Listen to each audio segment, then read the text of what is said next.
Well, good morning, everyone, and welcome to today's professional development session on toys. Getting the most out of your Zoom meetings with Open Broadcaster Software Studio, or OBS. I'm Dave Giberson, and I am a hopeless gadget lover. And this is one of the neatest pieces of software that I have ever seen, and one that is incredibly useful in online teaching, especially synchronous online teaching through Zoom or Microsoft Teams or any other video conferencing app. But it's also valuable in asynchronous applications as well, where people aren't online at the same time. So let me get my little slide deck here to keep me organized so I don't forget too many things. And there's our title for today. I sent in an email earlier this morning, I sent the flex numbers for this out. And you can indeed get 2 hours of flex credit for this. We'll be here for a good 2 hours today.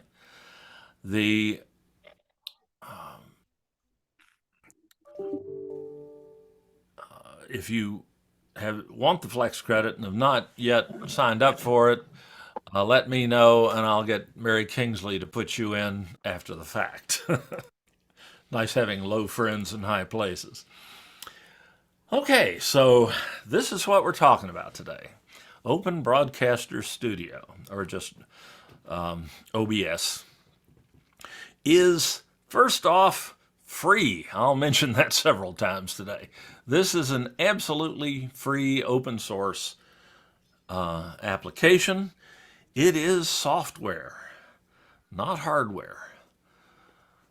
But this software can duplicate a lot of what you can do with the millions of dollars of equipment in the network trailer at Monday Night Football.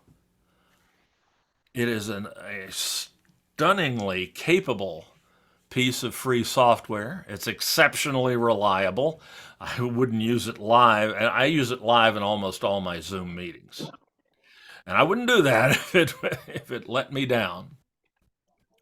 It is at heart a video switcher, which is the core of any video studio. And what that means is that you can hook a number of video sources to it. Cameras of all sorts. You can also pull video right out of the video system on your computer and share and put screen shares right into OBS. And there are other things that you can do. Indeed, we're not going to cover everything you can do with OBS today because, quite frankly, I don't know how to do everything you can do with OBS. I know how to do a fair bit and things that are applicable to education with it, particularly education through synchronous video conferencing like Zoom and Microsoft Teams. But this is just a monster of a program in terms of capability. The good thing is, though, you don't have to know everything about it to make really good use of it. Maybe someday I will. I keep watching YouTube videos about it, but it is fantastically capable. So you feed video into OBS from a variety of sources. And then through OBS, you can select which one you send downstream to your clients, to your students, or your colleagues. What we're mainly going to concentrate on here today is how you can use this with Zoom or Microsoft Teams. It would be exactly the same process either way. But I'll just mention right off the bat that with OBS, you can also record whatever is whatever video source you have selected in OBS and make video recordings right in OBS, not having to use any other piece of software or hardware to do it. And If you want to be your own TV personality, you can create your own TV station, your own internet TV station through live streaming with Zoom or with OBS. And that's free too. It's something that used to cost millions of dollars to reach a relatively limited number of people in a broadcast region for a TV station can now be done through the internet and OBS for free. That's a little scary, actually, when you consider what you might find out there being live streamed, but it has tremendous implications for education, which we're going to focus on the positives of that today. Okay, as I said, it's a live video switcher. I can do we can switch between sources live in a Zoom meeting or in a recording or whatever without disruptive video glitches or anything like that. We can stream, we can record, but what we're going to focus on today again is we can send the output video from OBS right to Zoom and Teams and things like that and use it in real time online. First thing we got to be able to do in order to use OBS is to get it. Well, it's online.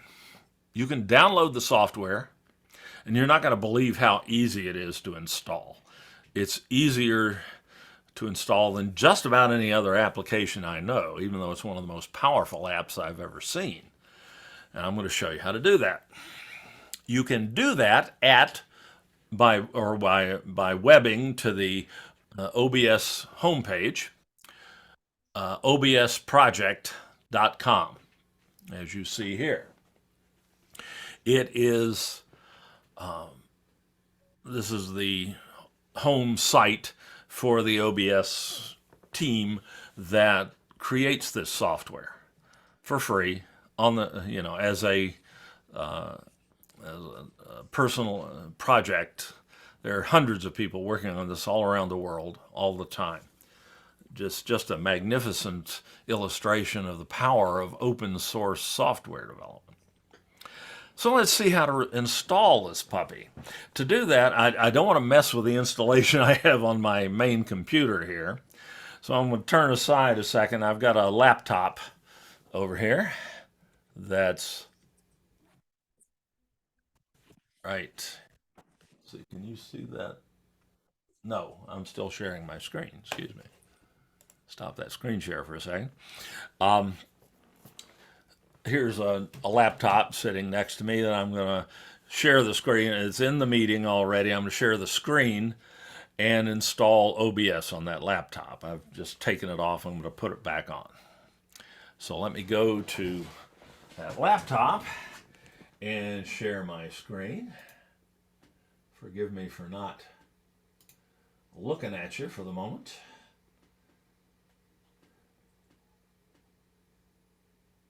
Make sure that you can see that.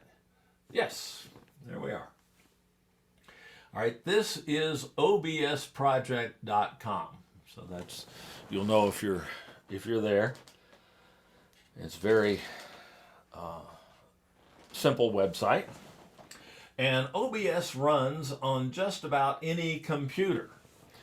This doesn't work on mobile devices like iPads or smartphones or whatever. It's much too much of an application to run on anything but an actual computer. But you can run it on laptops, on desktops, on PCs, on Macs, even on a Linux computer if you're one of those people. Look down on the rest of us. But this is a Windows laptop I'm using, so to install this on Windows, all I have to do is go to the Windows button here and click on it. And it immediately starts to download the Windows installer for OBS. I've done that a few times already, but let me download it again just to show you that this is not a huge download. Doesn't take very long at all. There it is, downloading down there. It's already done. That, of course, will vary with speedier internet connection, but I have a very nice, stable internet connection here, but it's not that speedy. It's about 50 to 60 megabits downstream, so you don't have to have a gigabit of Ethernet or of internet access or bandwidth to download this. Okay, I'm in Chrome here, so to run that program, it's an executable. All I have to do is double click it and wait a second for it to start, for the installer to start up. It'll ask me if I dare do this. I'll say yes.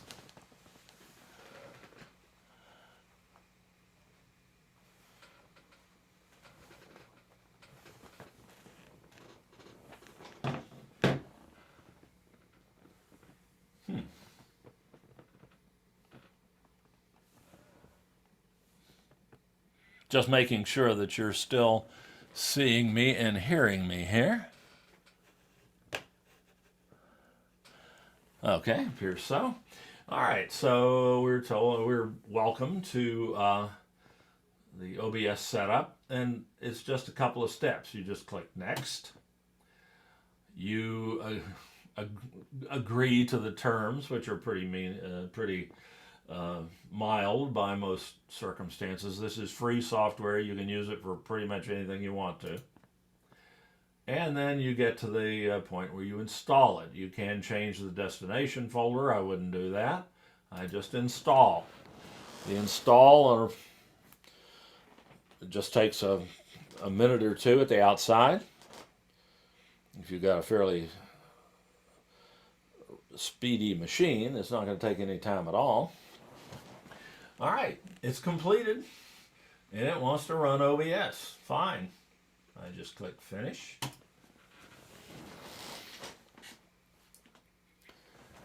And I'm asked one question, basically. How are you going to use OBS?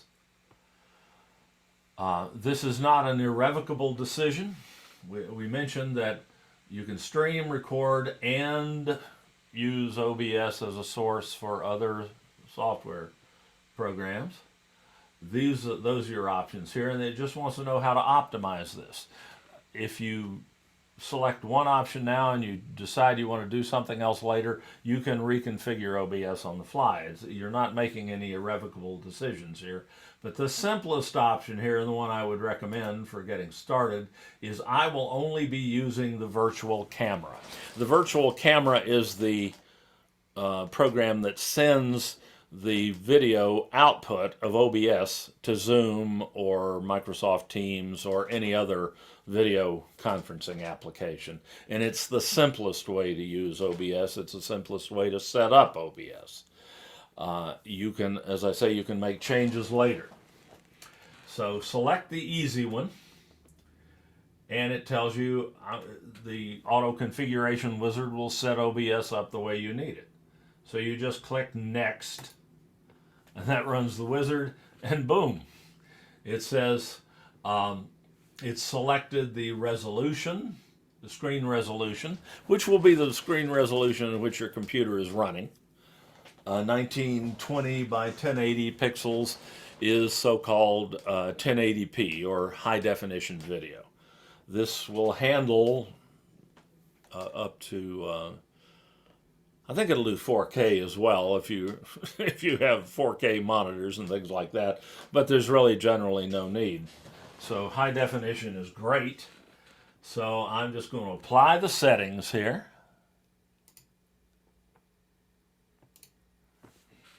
And I get some information about some plugins maybe not working. You don't care. You don't have any plugins yet.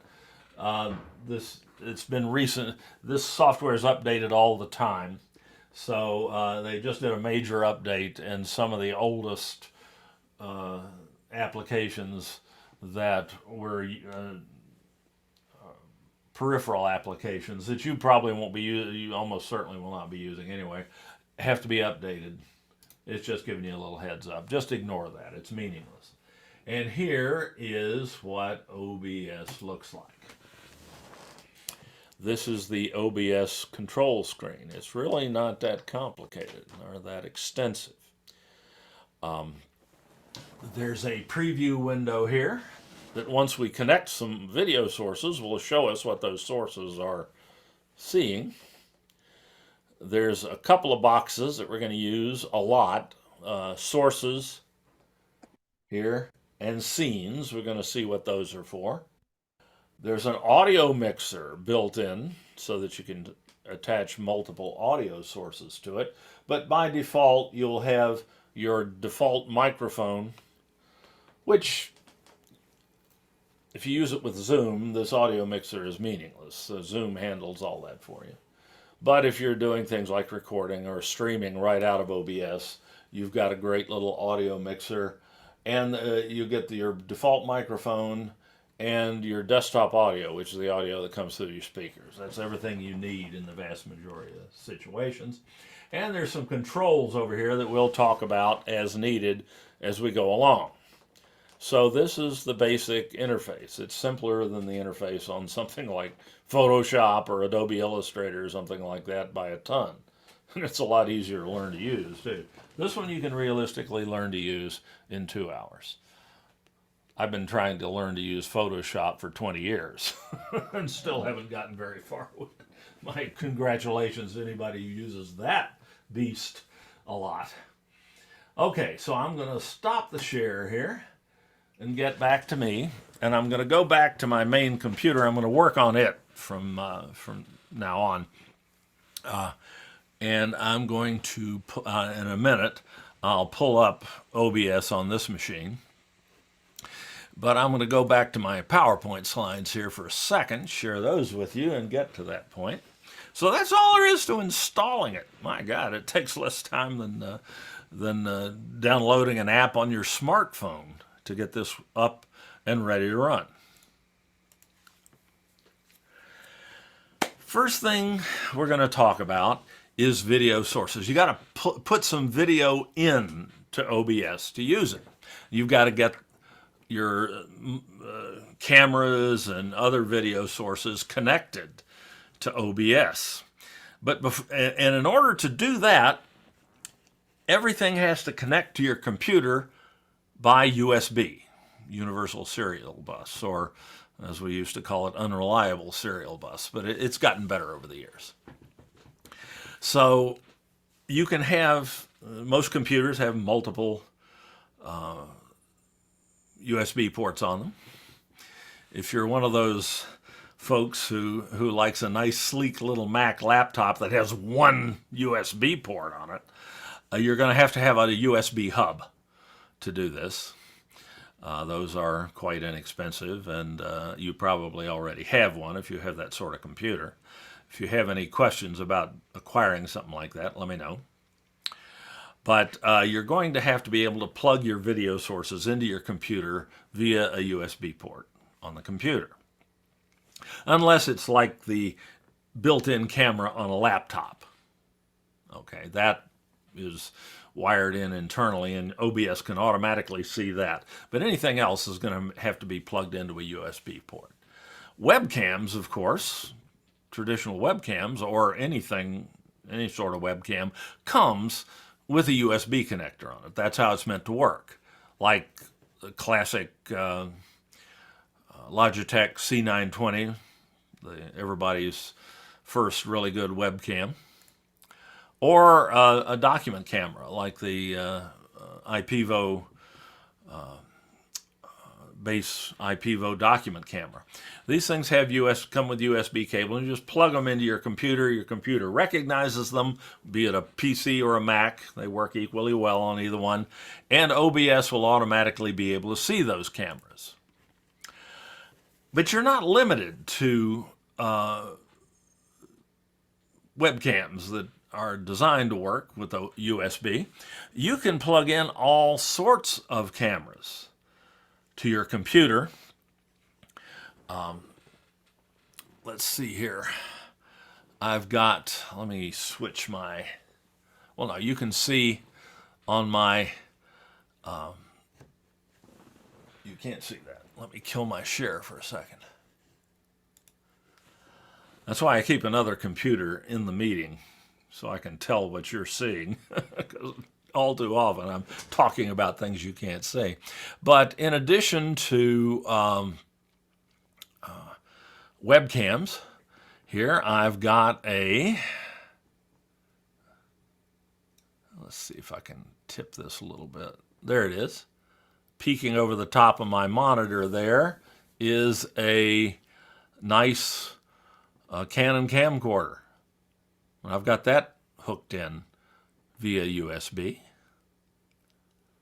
Some high-end cameras have that capability built in, or you may have to buy an adapter, which is not much. I've got a, let's see,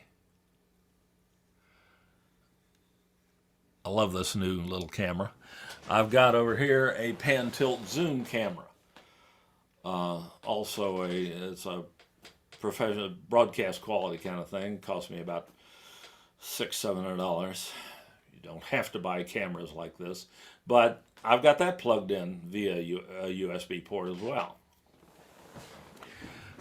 Though my current favorite is this little 360-degree camera that I'm finding exceptionally useful, which is sitting right in front of me here, which I showed you a moment ago. Let's see. I can pull that one up. He who dies with the most toys wins.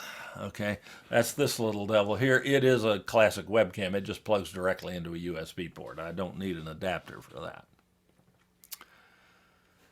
All right. Using Zoom, and we're doing all this in Zoom right now. We'll see how this works if I already had OBS configured and ready to go and so on. We could do all this with OBS, but right now I'm just switching video sources in Zoom. There's the pan tilt zoom camera. There's a little standard camcorder. You can hook all of these things in. For some of the cameras, like the pan tilt zoom camera and the little camcorder, you got to have a little adapter. That's just a nothing thing to get. You can get it on Amazon for about $30. You plug an HDMI cable coming from the higher end camera into the HDMI port on this part of the adapter, and then you plug the USB cable into a USB port on your computer, and just magically it works. I don't know how they do that, especially for that price. This used to cost a lot of money to adapt a semi-professional video camera to make it a webcam, in effect. Not so much anymore. You can even use, as video sources, your smartphone, your iPhone, your Android phone, or your iPad, your Android tablet as a video source. Typically, you'd put that on a tripod so that it would be steady and so on, but you can do it handheld as well. We have time, I'll show you how to do that. You can do that wirelessly through an app on your smartphone and an interface program that you load on your computer. And again, works with either, and it's even easier on a Mac. I'm working on a PC here, but it's even easier if you're working on a Mac to use your iPhone, for instance, as a video input source on the Mac. So you've got to get these cameras connected to your computer before you can set them up in OBS. There are also other types of video sources you can use with OBS. You can use so-called display capture. You can display what is displaying on your computer monitor in OBS. I will mention that to do display capture tricks in OBS, you've got to have at least 2 monitors on your system. You don't have to have 4, like I'm showing you, like I've got here. But you got to have at least 2. That's not a bad idea anyway. The two monitors are so useful on a system, on a desktop or laptop system. And the cost of doing so and the complexity of doing so has vastly decreased over the years. I've done several sessions, professional development sessions on the past on how to hook another monitor or two to your computers. And those recordings are online in the Open On Demand site. But in order to really utilize the display capture capability of OBS, which is one of its most powerful capabilities, you got to have two monitors. That is just not a difficult thing or an expensive thing to do anymore. Decent monitors can be had for as little as $100. And cable, all you need is the monitor and a cable that's compatible with the monitor and your computer in order to hook them up.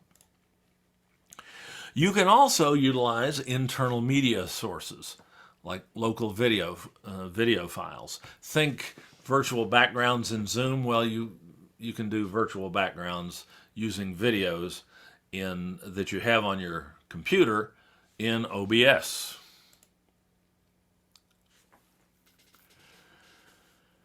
Okay, so how do we do all these things? Well, we do this by connecting sources. Once those sources are either physically connected to OBS, if they're cameras, or available through your computer, we're ready to add these sources to OBS, and that's where we'll start with setting up OBS. First thing you've got to do. So let me kill my share and pull up OBS. Actually, I shouldn't have killed my share. I'm going to need to use that. Let me go ahead and pull up OBS first. Now I'll share that again through Zoom. Okay, now you're all seeing what amounts to a fresh install of OBS, Open Broadcaster Studio. And the first place we're going to go is the sources box, right here. And we're going to add some sources. Okay, get ready for it. Here's a pop quiz. Look at that sources box and tell me where you'd click to add a source. Go ahead and unmute yourself if you're not already. A plus? The plus sign. You see, this stuff is not rocket science.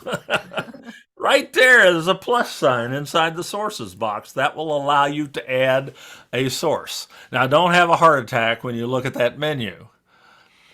You can add all sorts of sources to OBS, but you don't have to know what all of those are or what they do, at least not initially.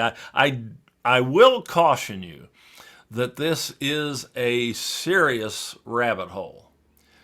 And I know there's at least one person here, I'm talking about you, Don, who's fallen down this so far that he's probably never going to get out again. I know Eric Miller over at Continuing Ed is also hopelessly at the bottom of that rabbit hole. This thing is habit forming, so beware.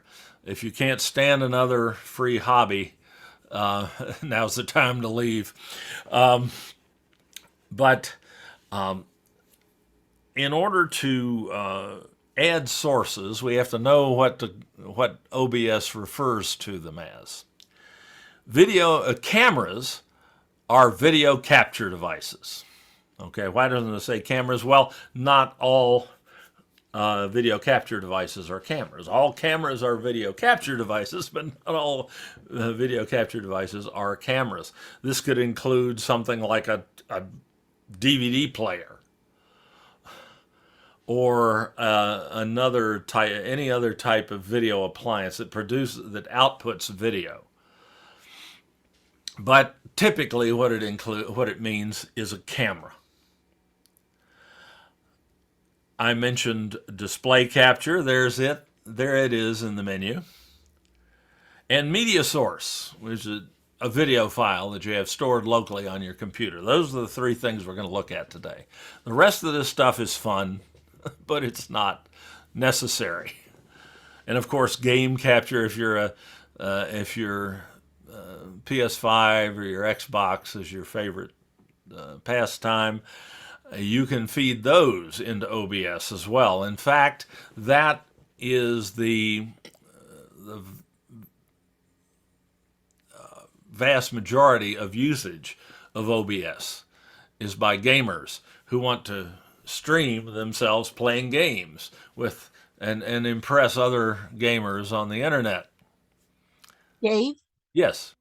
is the difference the difference between a video file and the media, like you said, media stored on your computer. Yes. So the video part, does that mean it's more live? Right. That would, in that case, in the case of a media source, it would not be live video. Okay. But A the other live, one, a live video source would probably be a video capture device. So you can certainly capture live video, or you can certainly connect a source that is capturing live video into OBS. But a media source is something else. It's a pre-recorded video that's stored as a video file on your hard drive. so all live captures are video capture because like you have to capture it. Exactly. All right. Exactly. But they're not all live in video capture. Video capture devices are generally all going to be live. Okay. Then they Live. are all live. Mm-hmm. Just like capturing an animal. Yeah, capturing a video of whatever's going on at a given moment. So, the first thing we're probably going to want to add as a source is a video capture device. So, after we click that plus sign down here, it's been a while since we did that. That's how we got this menu up. I'm going to select video capture device as the first source to add. And I get this create select source box. And basically, I'm either gonna, I'm gonna create a new source because I don't have any sources added into OBS here yet or connected to OBS here. This is my first. So I'm gonna create a new one and I'm gonna give it a name. And I can call it anything I want as long as it makes sense to me. I'm gonna call this the me camera. The one that's a camera that's looking straight at me. You're going to have one of those if you're going to use this for Zoom. You're going to want your students or your colleagues to be able to see you. So I'll click OK. And I get this, let me shrink the screen down here. It's gone nuts in size. I get this dialog box, and it just picks at random, picks one of the cameras I have access that I have connected to my computer, because OBS can see all those cameras that I have connected to. If I have them physically connected to my computer, electronically connected, it knows where they are. It just picks one of them at random. That's not the one I want to put in first. That is my document camera. But to see the available devices connected to my computer, I'm going to go to this little menu button here, and it's going to show me all the cameras I have connected or have had connected at some point to my computer that OBS can see. And there's a bunch of them. Here's that little 360-degree meeting webcam. I don't want to pick that just yet. We'll eventually connect that one to it, but there is one issue that you have to deal with when you're using OBS with Zoom. You can't, once you put a video source into Zoom, or I'm sorry, into OBS, once you connect it as a source in OBS, and then you go and use that with Zoom, You can't then select that particular camera or video source, whatever it is, as a video source through the Zoom video menus.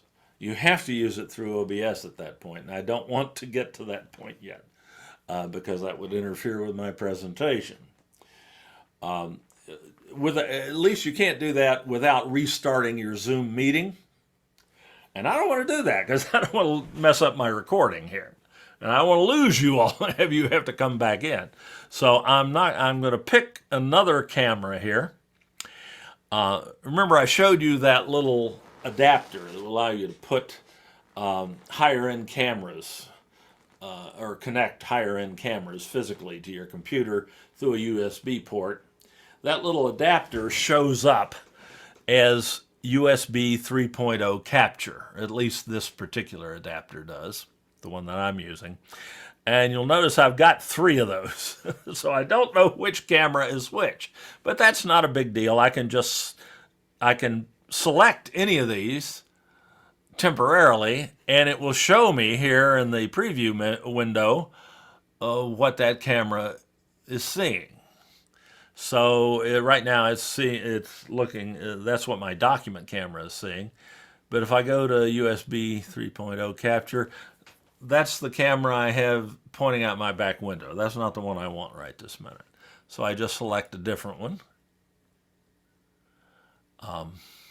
Select this one. Huh. That one looks to be turned off. I don't know why that would be. Here's the one I'm looking for. This is the camcorder I have pointing right at me. So this is the one I want to add as a source first in OBS in this case. And there's really not much more I need to do. There's a bunch of things that you can do here. Let's see if I flip that vertically. Well, probably I don't need to do that and so on. There are lots of toys here. But as long as what you see looks like what you expect, you just click OK. And bingo. I now have a source in OBS. Yes, you are seeing that. There it's listed right there, the Me camera. And I can select that whenever I want to use that as the input source in OBS. Let's add another one just to make sure that we get the idea. If I want to add another camera, I can click the plus sign just like we did before and select video capture device, and I'm going to create a new one. I'm going to call this Lake Camera. And I'll OK that. And now, once again, I get this dialog box. I don't know why that's making that so big. And I get to select the camera or the input device video input device that I want to use. Okay, good. That's good, Rick. And I think this is the one I want now. Yeah. There's the camera pointing out at the lake. By the way, I used to have to run an HDMI cable across my living room and up into the little bedroom that I use as a studio here in order to get that shot. Now that's connected to my computer wirelessly through a transmitter receiver system that allows me to transmit high definition video over a relatively short distance wirelessly.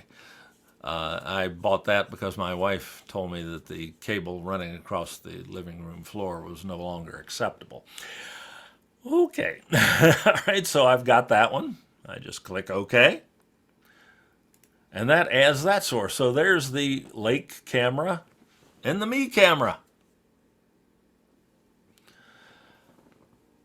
Adding more cameras is just the same thing over and over again. You can put any number of cameras that you can get your spouse to allow you to buy and hook them in and get them connected. Once you get them connected to your computer, OBS can handle any number of camera inputs. We also mentioned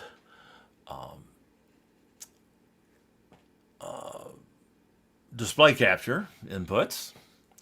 Let's select one of those. Again, this will only work if you have 2 or more monitors. Select display capture, and let's see, how shall I select this? We call this, I think this one is my screen 4. Let's just try that. Screen 4. Again, I can call it Fred if I want to. I just have to remember what that means. So I click OK, and that gives me an option to select whichever of the screens I have attached to my computer.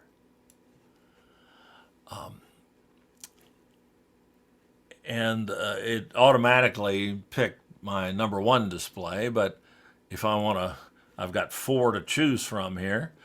2 is my primary monitor. That's not the one. I know that's not the one I want. Let's try this one. That's it. But this illustrates another issue with display capture. You can't share a screen in OBS where OBS is running. So let me pick a different one. There we go. There's one of my monitors that just has the Zoom client app and Microsoft Teams on it. Let me just get those out of the way. So it's just a blank monitor. There's nothing on it right now. So I'm going to pick that one. That's my display 4. So my name will mean something that I selected.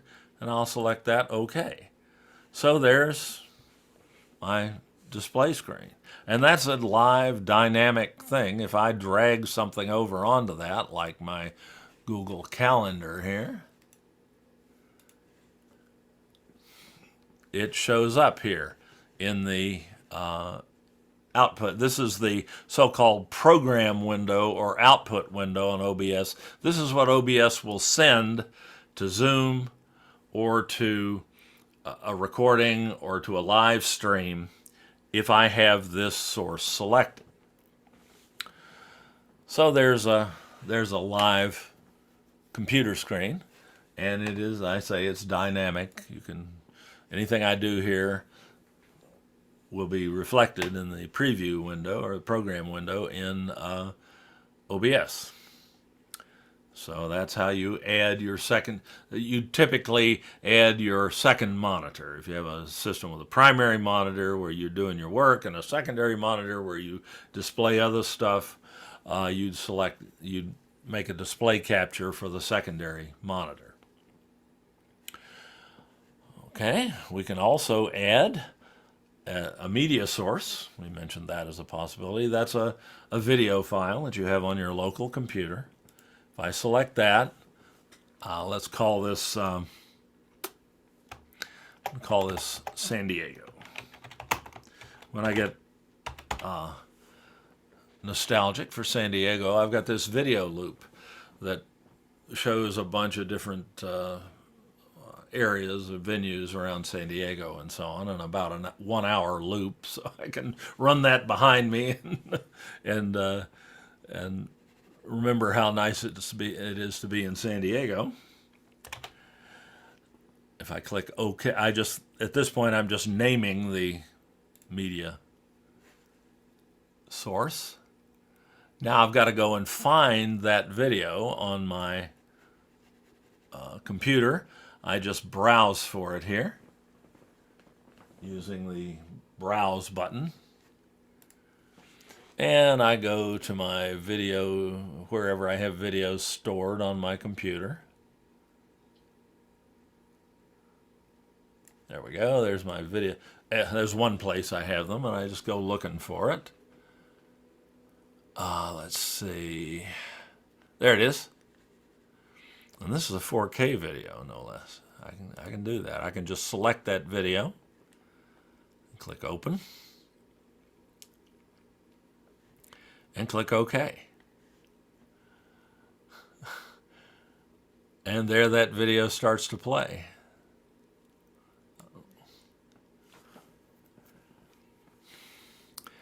So I can output that to a recording and talk over it or whatever.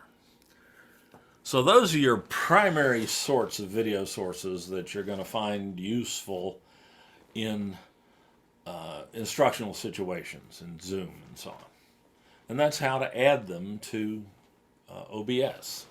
Here they all are.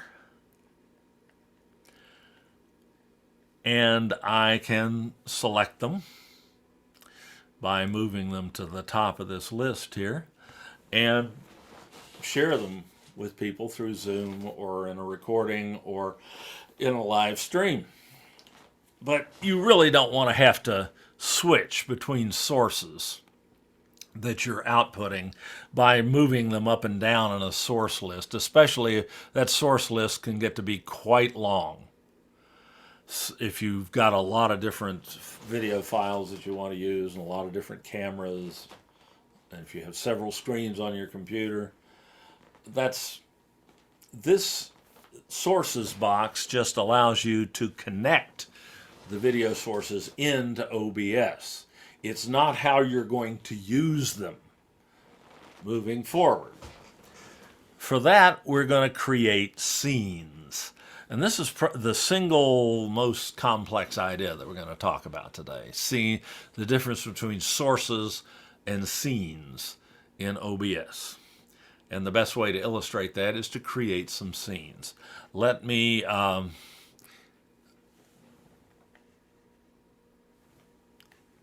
switch my share here and go back to my, well, no, I can just minimize OBS for a second. Go back to the PowerPoint slide. There we are. This just shows you what I just illustrated live. So we'll go to the next slide where we talk about OBS scenes. Scenes are how you actually use sources in OBS. You create them in the scenes box that we've already seen. You should forgive the onomatopoeia there, I guess. And you just add sources, you create scenes, and you add sources to them to use them. So let's see how that works. Typically, I'll start off, this is just a personal preference, by making a scene for each source that I've added. So let's start with the Me camera. When OBS comes out of the box, as it were, there's a single scene already created, and it's just called Scene. And that's where you add your sources to OBS. You leave that alone. You don't ever mess with it. What you do is you create new scenes using the plus sign down here in the scenes box to make a new scene. And one rule, a little quirky rule with OBS, your scene and your source or your scenes cannot have exactly the same name as your sources. I don't know why. That's just the way it is. So I need a source that will display my Me camera, the one that's pointed at me. I use an audio interface. Would I be able to make each track have a separate source control? I think so. I don't do much of that because I usually just let Zoom handle the audio portions, but I'm pretty sure you can do that if you want to. Great question. All right, so I'm going to add a scene here that will contain the source that I've called Me camera. So I'm going to call that primary camera. I just can't call it Me camera. I could even call it Me camera and not capitalize the me, the M in me or something. It just has to be a slight difference. But I'm going to call this the scene, name the scene that's going to allow me to use that me camera in Zoom as primary camera. I'll just OK that. But, oh no, what did I do? The screen went blank. There was something there a minute ago. Well, when you make a new scene, it doesn't have any sources associated with it. What you've got to do in order to add a source to it is go back over here and notice the source box is suddenly blank. I had 4 sources there a second ago. But those sources are associated with this scene, not with the new one I just made.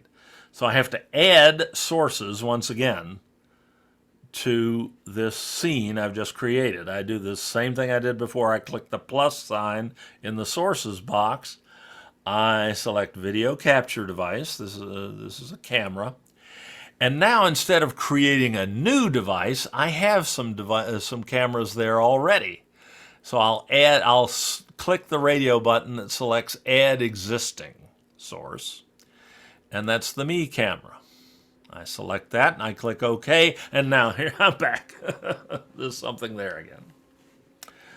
So whenever I want to display this camera to people in Zoom, I just click on this scene and it pops up. Now I'm going to make scenes for the rest of those sources that I have, that I've added. The lake camera and the San Diego video and the screen 4. So I just go over here and I add a new scene. I'm going to call this lake cam. Just enough different. OK that. Then I'm going to add that source as a video capture device, an existing one, to this scene by selecting the lake camera.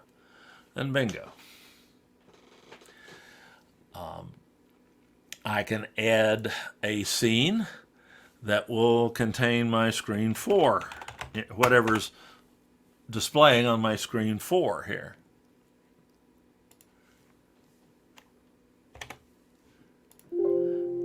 Oop, I can't do that. See, it won't let me use exactly the same thing.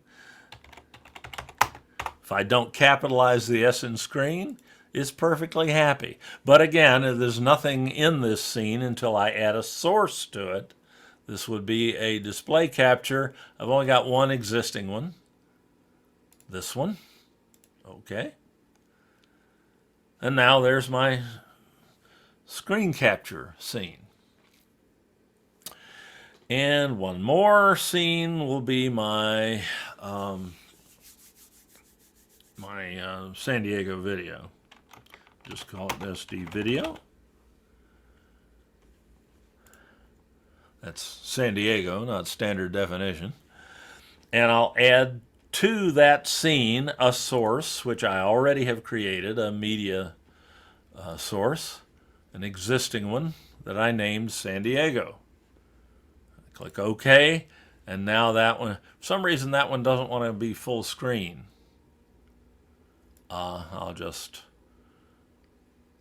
I can change that by just clicking and dragging the corners here, and there's my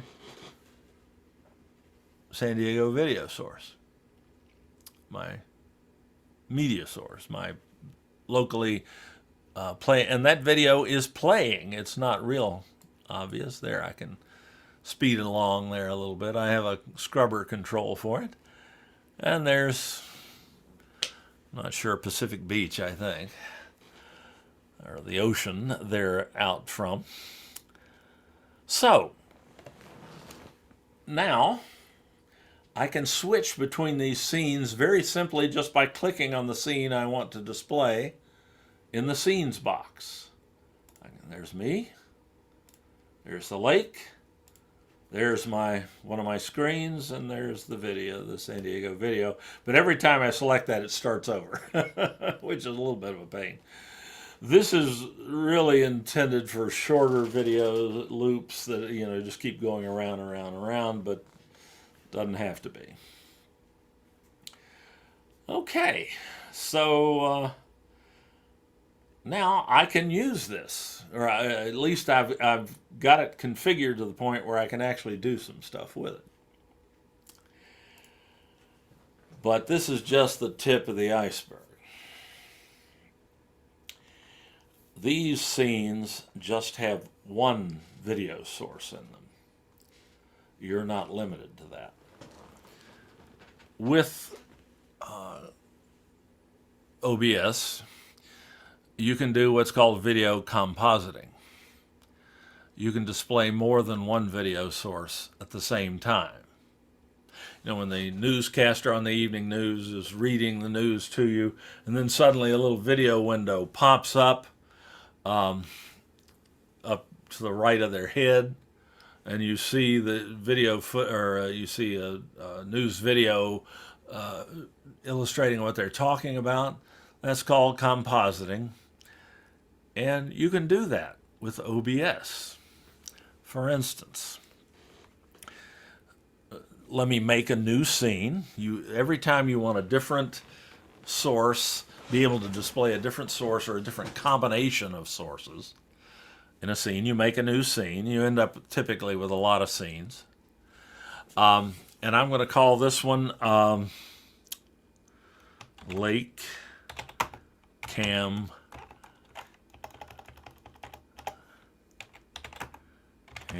and Me. Okay, it's a new scene, so it's got nothing in it. So, from the name there, you can figure that I want to add to this my lake cam, which is an existing video capture device. I just say add existing and select the lake cam. Okay, there's one video source. Now I'm going to add, I can add more video. I can have as many video sources in a scene as I like. So I'm going to add the other camera, the me camera, to this. And whoa, I replaced the other one. That's not what I wanted to do. Nah, no problem. Watch this. You see the handles here at the corner of this red outline around the preview window, or the program window, actually, what OBS would be outputting if I were sending it to anywhere right now. And I just grab one of the corners, or point my mouse cursor at one of the corners, click and drag, and watch that. Okay. Now I've got me down in the lower right hand corner, and I can move me around anywhere. I can make me as big or as small as I want to be. With me, generally smaller is better. And I can display myself and the lake camera at the same time. And anytime I want to show that, I just select that source in the list. Or I'm sorry, select that scene. Bad tongue. Select that scene, and I show up in the over top of the lake. If you have an issue where the video source that you want is not on top, so you can see it,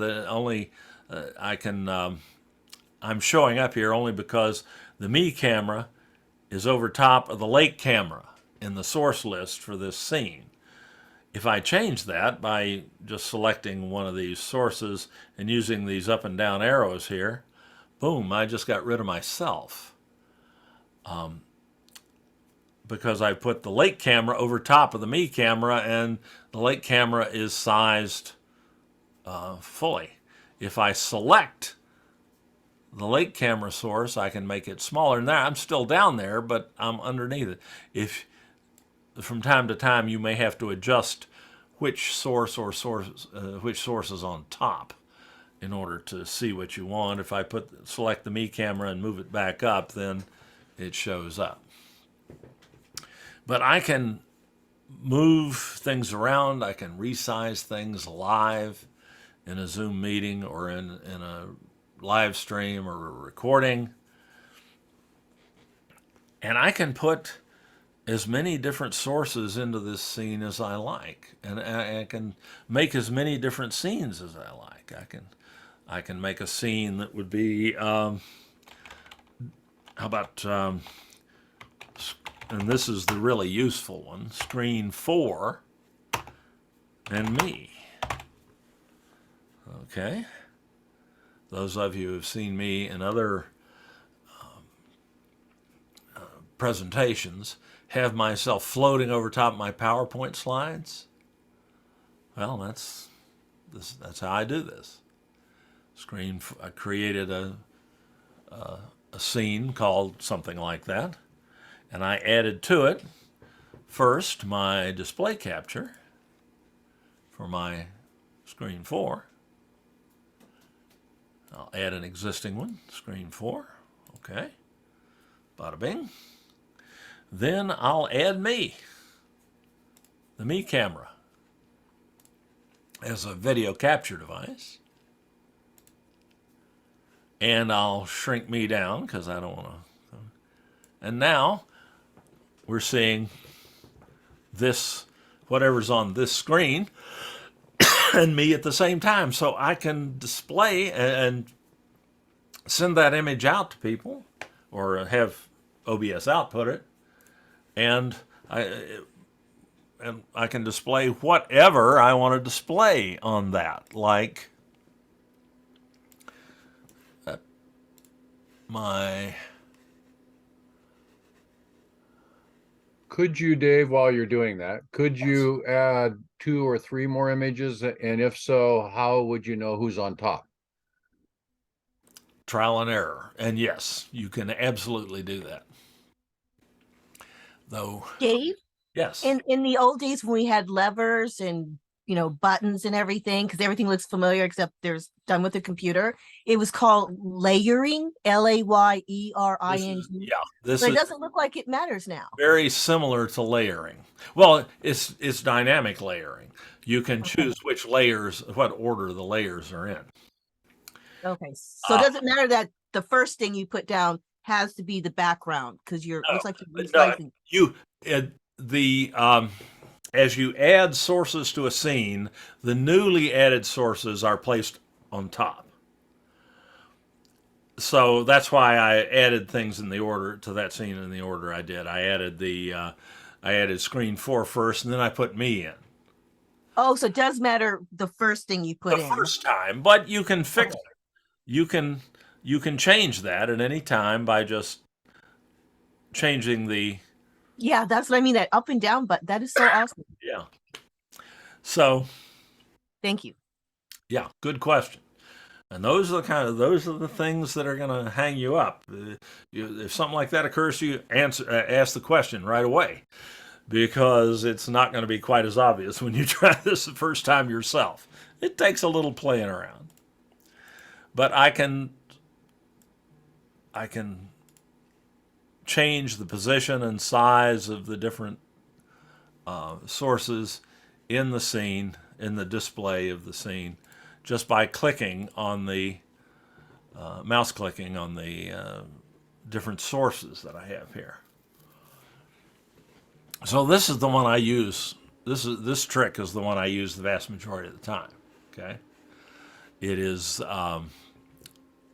allows me to display things to people in a Zoom meeting, for instance, and still have myself there as well. And I control this.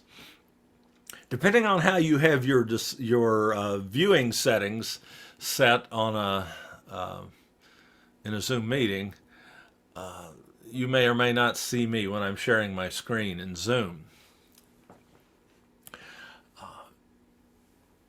In this case, OBS gives me the capability to control that and control exactly what you see, so that I can keep myself on the screen at all times. I can, if I'm in an inconvenient spot on the screen, I can move myself around, and I get to control all that. So Can you put more than one or two sources in? You bet. Let's create a scene called All Sources, just for fun. Goes black again. I don't have any sources in here. Now I'm going to put all these sources in here. I'll put my cameras. I'll put the me camera first, then you get very quick with it. It doesn't take long at all to set up OBS once you understand how it works. There's the lake camera. I've got those added. Now I can add the display capture, and I can have multiples of all this. I'll add my existing screen 4, and I'll add my media source that I've added to OBS. And if I select the different sources in turn and make them smaller, I can have them all displaying at the same time. And there's me. I definitely don't need to be that big. I just need to move me out of the way and so on. So I've got all 4 sources live at the same time. Dynamic, displaying at the same time. I can make any one of these the background by putting it underneath all the others, like the lake there. I can make that the background, and then I can raise all the other sources up above the lake so they all lay over top of it. Again, this used to take, the first time I saw something that would even approach the capability of OBS, it was the size of a grand piano. It cost $100,000. The school I worked for had just bought it, based upon, in part, upon my recommendation. And it wouldn't do what OBS would do. It was a studio switcher of the type that they put in the network trailer at for Monday Night Football, or in the local TV station's control room.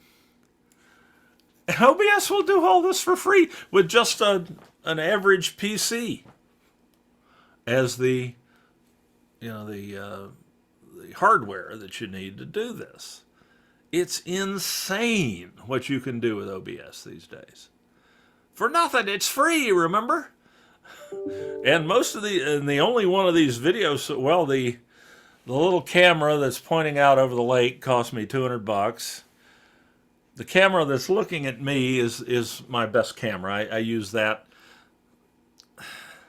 simply because it's the best one I got. It cost me about $1,300, but it could just as easily be a C920 webcam, and it wouldn't look that different.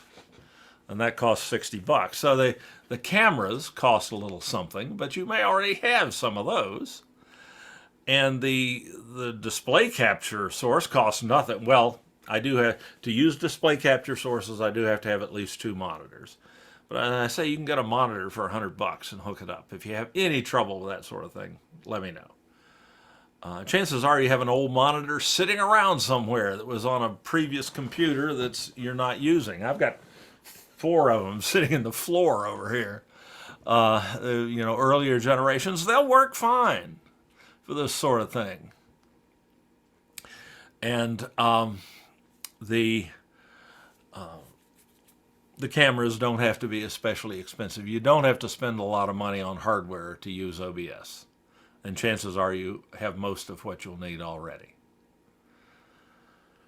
And the software that really makes it all work, the OBS program, is free. God, I don't understand it. Doesn't stop me from using it, though. All right. So that's That's scenes. And that's the hard part, folks. If you can get the idea of how to create and use scenes, you understand enough to use OBS. Because connecting this to Zoom is so trivial that I leave it to the end. You won't believe how easy that is. Okay, let's see. I'm still sharing that screen yet, so let me pull my PowerPoint slide. Let's pull that PowerPoint slide back up. I'll minimize OBS for a second. All right, there. We've done scenes. We've really done the. If you understand this much, you can use OBS. Here's the second slide where it's show that you can have more than one source in a scene, and sources also, by the way, can be used in more than one scene. So like that, as we saw with that the camera pointing at me, I had that in 2 or 3 of those scenes. So you're not limited to using a source that you've connected to OBS in just one scene at a time. And unlimited flexibility is just what you saw. You can play video tricks, special effects, that used to cost hundreds of thousands of dollars to make it work for nothing. Then, if you want to drop a little further down the rabbit hole, you can combine so-called chroma key or green screen effects with OBS. Because OBS has chroma key or green screen effect capability built into it for free.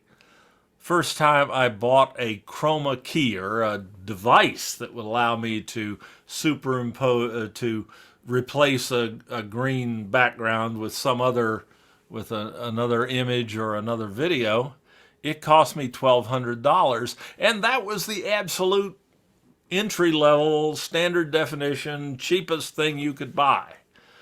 And it was about 10 years ago or so. Now you can do it free with OBS in software, live. This is a live chroma key. This is like what they use at the TV station on the evening news to show you the weather, where they put the weather forecaster in front of the weather map. The weather forecaster, in fact, is in front of a green screen, and they're keying the weather map over top, or replacing the green color behind the weathercaster with an image of a dynamic image of a weather map. But you can put anything back there. So chroma key effects are not necessary to make use of the capabilities of OBS, but they do make it look a little cooler, and they're really simple to do. Let's see how that works in OBS. We bring OBS back up, and to illustrate this, I'm going to go back to the screen 4 and me.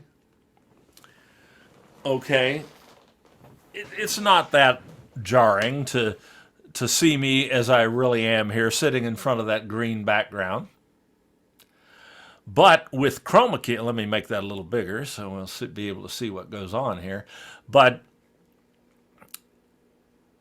with very little more effort, I can fix it so that the green background is replaced, and that by the background image, the screen capture source, and I just appear to float over top of it. To do that, I have to add to my video source that is filming me in front of the green screen. It's showing the green screen behind me, in this case the me camera. I have to add to that something called a filter. Okay, OBS has gazillions of filters, but the one that we're looking for is called chroma key, because that's the technical term for replacing a color with another in a video image with another video or a still image. Chroma key. So to add a filter to this Me camera, anywhere the Me camera source shows up, I can right click, or on a Mac command click on it and select filter. And why is that? Why am I not seeing filters? There, shoot. It's because I'm going to have to reduce my magnification that I'm using on this screen here to make it easier for you to see it a little bit.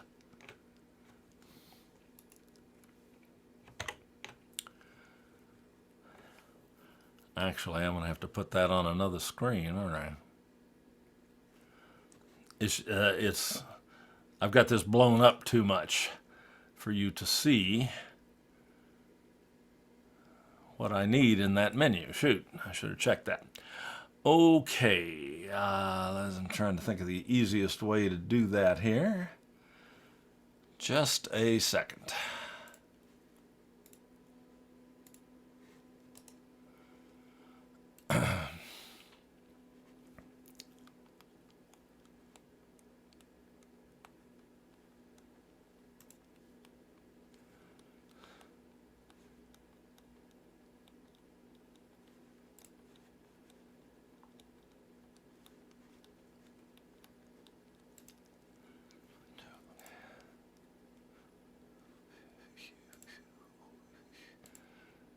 Let me try this.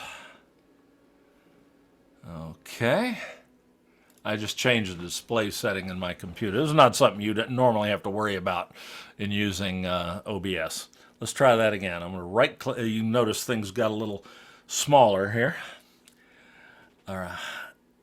But you're still seeing that. You can still see that pretty well. Yep. Now I'm going to right click on Me Camera, and there we go. Now I can see the bottom of that menu. It's chopping the bottom of the menu off. This is strictly an issue with the way I'm presenting here. But normally you wouldn't be changing the default display size on your displays. I just do that so it's a little easier to view if somebody's using a small screen to view this. All right, so I go to Filters, which is the next to the bottom option here. And I have Audio Video Filters and Effect Filters.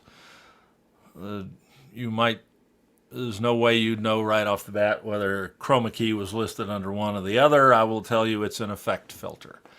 I found that out by watching a YouTube video on doing chroma key effects in OBS. There are a million YouTube videos out there that will show you anything you want to know about OBS.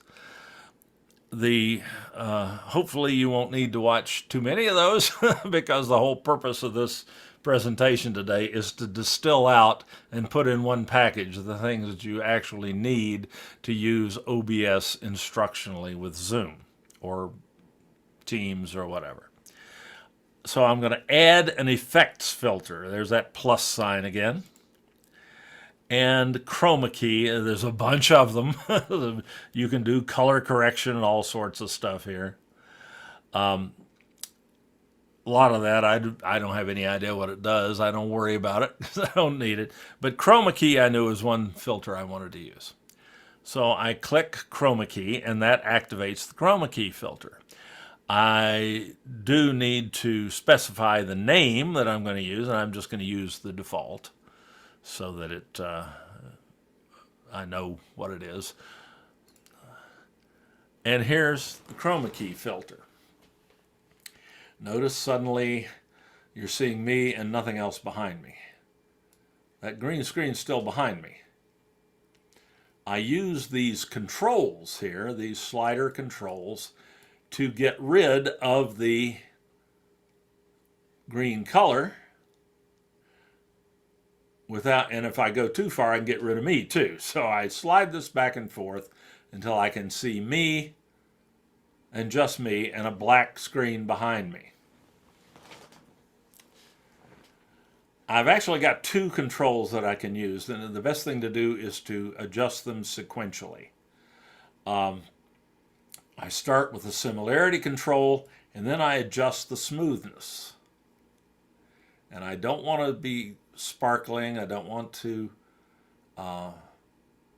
have some of me vanishing, nor do I want any of the green to start showing up. So I adjust similarity, then adjust smoothness, then similarity again. They operate very similarly. And I tinker with that until I can see me and nothing else, or see what that camera is seeing and nothing else. If I see a little green tint somewhere, I can use this color spill reduction. Sometimes you'll get some reflections off your green screen that will mess with things. It also helps you to adjust things like skin tone and so on. I'm naturally red-faced, so just leave it at that. And you've got some others here that you never have to touch. You can play with them. You're not going to hurt anything. I can adjust contrast, overall brightness, though you can really screw up your key if you mess with these too much. And once I'm happy enough with that, I can close that filter and look at there. You no longer see that green color, that green rectangle behind me. You just see me. And I can make myself bigger and you still just see me. You will notice here that this chroma key does have some limits. You're looking at one of them. And it's not a technological problem, it's a barber problem. Oops. And notice this has started sparkling a little bit behind me here. That means when I misadjusted one of those settings a little bit, I'm going to need to go back to the filter and see, you can see the sparkling behind me now. I'm going to select chroma key and I'm going to remove that a little further. That should take care of that. Sometimes you have to adjust the key.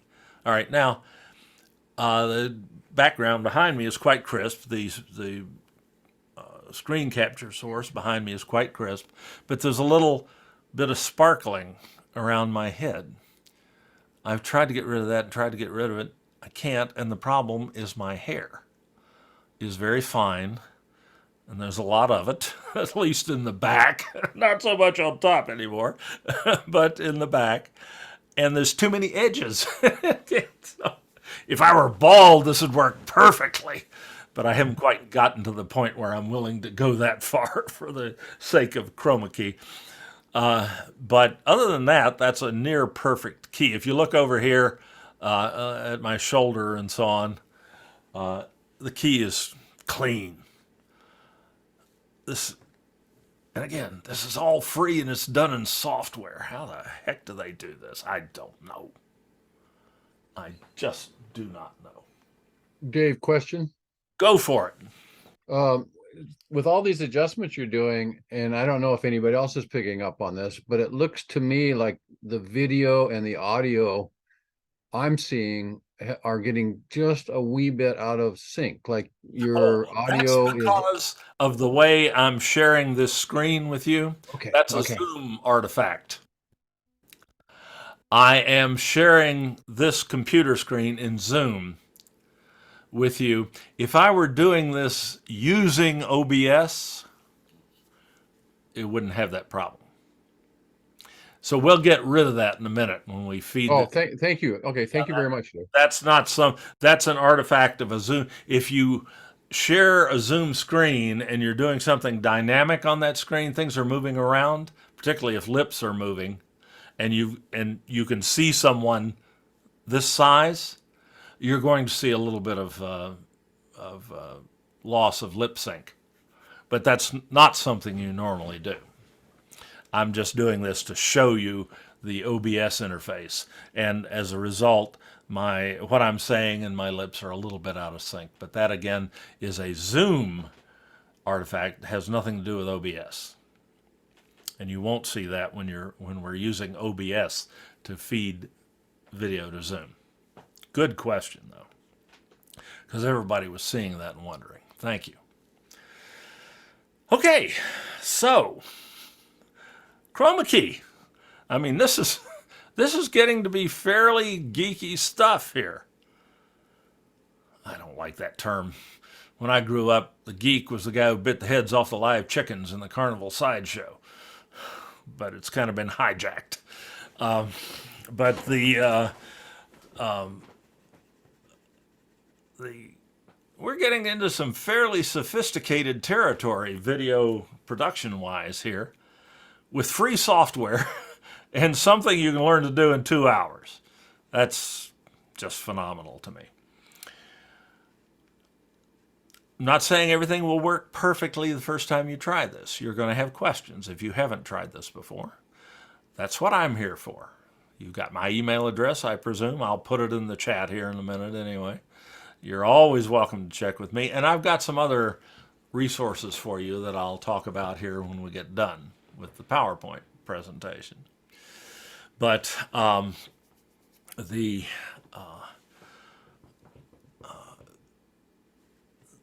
it's something that any of you can do if you just want to play with it. And if you're really interested in it, the sooner you play with it, the better. Before this, but this, I will have this recorded. You will be able to watch this again, and I have some even better resources for you that are in terms. Well, by better I mean shorter. It won't take quite as long to watch. But there we are. All right, let's pull down OBS, the OBS interface for a second, and see where we are here. We can add chroma key filters. We can adjust the filter settings. We saw that happen. And we can add the filtered source to scenes with any other sources. And you will place the filtered source on top in your scene so that it lays over top of everything else. We saw all that happening there. So here's the payoff. Great. We've got this working in OBS. And we can see that all these neat effects, video effects, in the OBS program window. How do we get this into Zoom? How do we use this with Zoom? That used to be, over a year ago, complicated. Then the OBS developer said, well, everybody in the world's using Zoom now. They're having to teach on Zoom and meet on Zoom, and OBS should work seamlessly with Zoom. So how do we ensure that whatever is displayed here in the OBS program window, how do we ensure that that is what is sent to Zoom so that people attending the Zoom meetings will see what you as the host see in your OBS program window? And it's really hard. You go to your controls there and you click the button that says Start Virtual Camera. Bop. That's all there is to it. Let me demonstrate. I'm going to kill my, I'm going to change my screen share here. I'm going to let's see. Let me, that'll do. Okay, now I'm going to share my Zoom screen. I'm still using Zoom to share. I'm sharing my Zoom screen with you. Okay. Remember that in the OBS preview window, or program window, excuse me, you were seeing me keyed in the lower right-hand corner against the lake camera. Now you're seeing one of my cameras in Zoom, one of those, the PT pan-tilt zoom camera, but a source that wasn't available, or actually it was there before, but I didn't point it out. If I want the output from OBS to be my Zoom video, I just go down here to the bottom of the list, and there is an option labeled OBS Virtual Camera. So to complete the connection of OBS to Zoom, I just select that source, or that as my Zoom video source. And there I am. And if I change scenes in OBS, what you see in Zoom, and I'll kill my screen share now. I'm no longer sharing my Zoom screen. I'm sharing that screen behind me with you through OBS, not through Zoom. Notice it's still pretty nice and sharp. Not quite as sharp as it is with a Zoom screen share, but sharp enough. And as I change sources in OBS,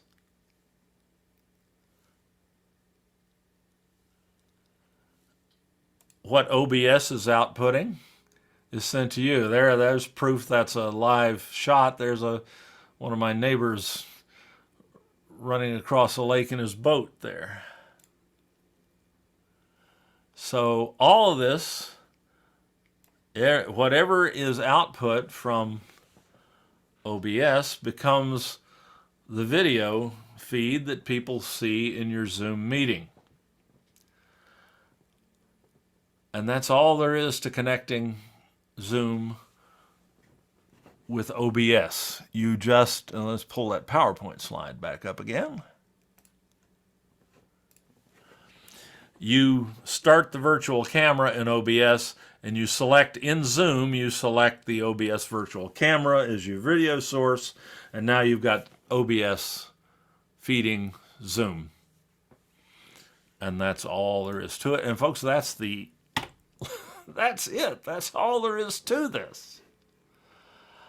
I don't have to use, much of the time, I don't have to use Zoom screen shares anymore. And there's a really great advantage to that. When you're doing a Zoom meeting with your colleagues or your students, I probably don't have to tell you that it's very easy to get confused about what your students are seeing in Zoom, because you have to remember, well, am I sharing my screen or not? If I have multiple screens, which screen am I sharing? What are they really seeing?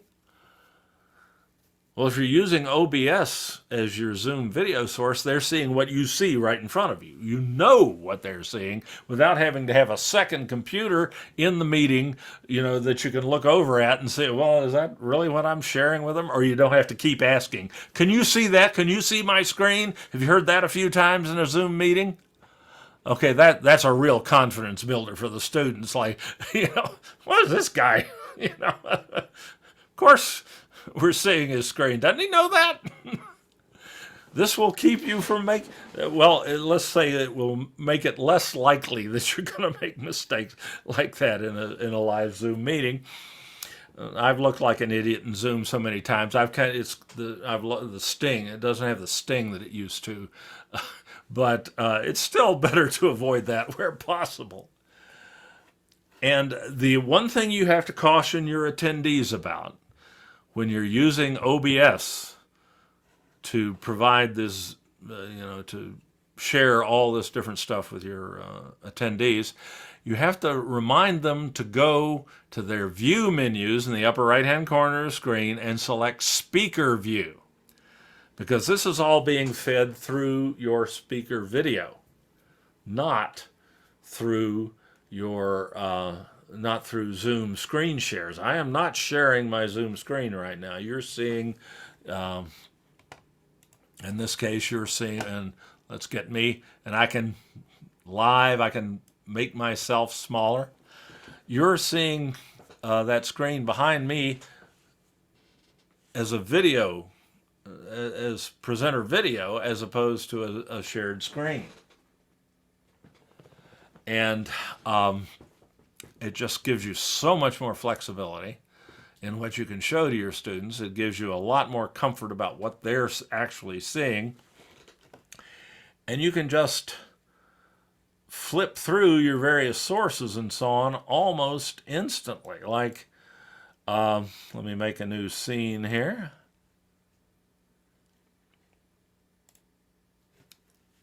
I'll call this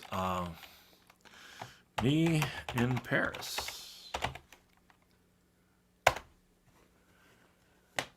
And since I just selected that scene, I got no sources. I'll add a source. I'll add a media source. I call it Paris. And I have a little video loop of Paris, the Eiffel Tower here that I can add. I just need to find that.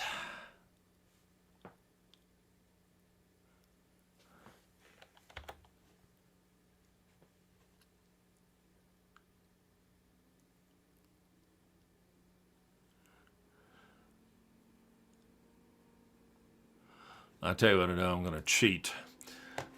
I had deliberately created a blank version of OBS so I could show you how to set everything up, but I've got an operational copy here that already has this in it. And there. Okay. Whoop. What did I do there? Ooh, I guess I can't do that live. That's interesting. All right, let's go back to...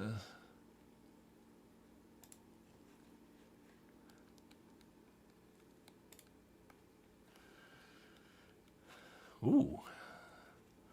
I sort of messed things up by changing that. I didn't know I couldn't do that.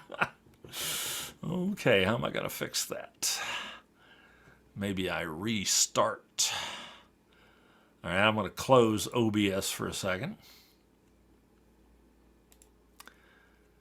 And I'm going to restart it and see if I can get it. And that's what it looks like if OBS is not running when you select that source in Zoom.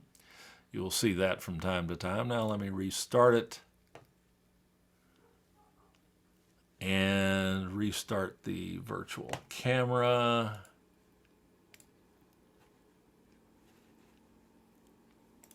Ah, that worked. Sorry, I hadn't tried that. Okay. Here I am at the, I'm not sure exactly where that is, but there's the Eiffel Tower in the background. I can get my nasty self out of the way and make myself a little smaller. And here I am. And I can even, if I want to make that a little bigger, I'm going to stand up here. I can be walking around and next to the Eiffel Tower and talking to all these people and so on. Magic. Okay. So, let's see. That's really all you need to know and a bit more to utilize OBS with Zoom. I'll mention just one more time as well that you can, in addition to using this with Zoom, here's a Zoom screen share showing my IBS window again. You can record this, not through Zoom, but through OBS. And you can also live stream it using YouTube or Facebook or Twitch.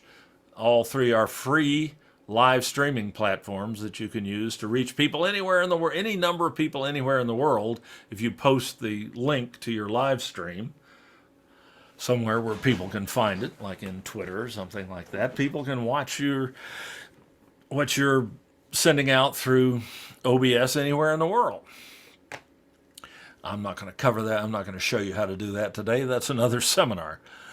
Today we're talking about using OBS with Zoom, and that's how I use it the vast majority of the time myself. Because Zoom, this way I can let Zoom take care of connecting people to my images and my videos and things like that. So the combination of OBS and Zoom is so powerful and so simple to use. Again, all you have to do is start your virtual camera in OBS here, and then select OBS virtual camera as your input source in Zoom. And I know these input sources and scenes and things like that get a little tangled up the first time you see all this. I will have this recording online. You can see it and yourself and all that later on. But you don't have to go through and watch this entire 2-hour session, or whatever, we're at an hour and 48 minutes right now. I've got something more palatable for you. If, let's see, I can use I'm going to go back to my screen 4 and me scene here, if I can find it. There somewhere. There it is. Okay. Oops. I've accidentally got the OBS visible there. I don't want that. I'll get that out of the way. In my email, you don't need that either. So I just need to bring up on this screen what I want to show you, which is a web browser. Actually, I want a new window there. Okay. Just using Edge here. It doesn't matter what web browser you use. I'm going to go to our on-demand video site at sdccdolvid.org. That URL is in every email I send out. It's in my signature. I'll put it in the chat tool here. This is the Open On-Demand site. It's where we put all our recordings and our video tutorials and so on. Oops, that's not what I wanted to do. Sorry. Pasted the wrong thing in there. Now I need this URL. Paste that in there. That's more like it. All right, there's the Open On Demand URL. And there's a number of ways to get to this, but probably the easiest is this slideshow. This featured slideshow at the top of the site. And if you look over here, you'll see OBS listed. If you click on that, this is a series of tutorials for using OBS. If you click again on that, this provides you with access to a series of much shorter, more focused tutorials, starting with getting and installing OBS, adding sources, creating scenes, using chroma key, and sending OBS video output to Zoom. Everything I've covered today, and the total runtime of all those videos is less than half the 2 hours that you just sat through. Your advantage today is that you got to ask questions in real time. But everything that I covered today and more is covered in these tutorials. And there's also one that will show you how to use OBS as a recorder, which I didn't cover today. But all of that is available there. You can get to it through that featured slideshow, or you can just search for OBS in the search box. Press enter. And here's the one that you want, using Open Broadcaster Software Studio. Here's a previous iteration of this same professional development session that I did back in February. It's been a while since I've done this. You would, in a day or two, you'll also see the recording of today's session, and it'll be dated. The rule on this site is if you see a date, it's a flex session that ran for an hour to 2 hours. If you don't see a date, it's a more focused, shorter tutorial. So you probably want to start with the ones without dates first, unless you just enjoy watching me for 2 hours at a time, which I don't think anybody would. So this is the one you want, the one that has that little graphic that I used early on in this, and this will give you all of those, or access to all of those tutorials. And that's the first place I'd go if I had questions. Or if you just got a question that you can put into words, email me and I'll find you the information you need about it. So you will need to play around with this a little bit to get confident with it, but by gum, it will work for you. It is so functional. And I'm going to now go back. We've had some great questions already, but I want to look back and make sure I didn't miss a question that I didn't answer. Bonnie asked, how are two monitors useful? I hope I addressed that. For one thing, with OBS, you can't use the display capture features or the display capture sources unless you have two monitors. You got to have one for OBS and one for your display capture. Let's see. Can you rename the cameras? You betcha. That's a good question. You can rename anything you like at any time. Let me pull up OBS here. I'll share my OBS window. You actually answered that day right after I asked that question. So it was like I was reading. I was naming Yeah. sources. It was like you were, I was reading your script and I was your fall guy to ask the questions, because just after I punched send, you transitioned and showed us how to rename all that. Renamed, I named a scene something different than a source, but I didn't actually rename either one of them. But you can do that if you change your mind. Let me bring up OBS here on this screen. And yeah, you can sort of see that. You get this mirror, this infinitely repeating thing here, which is a little bit of a pain, but you can see what I'm doing. If I wanted to rename San Diego and me as San Diego and Dave, I can just right click or command click on the name of the scene, and there's a rename option. I can do the same thing with sources. I can rename sources.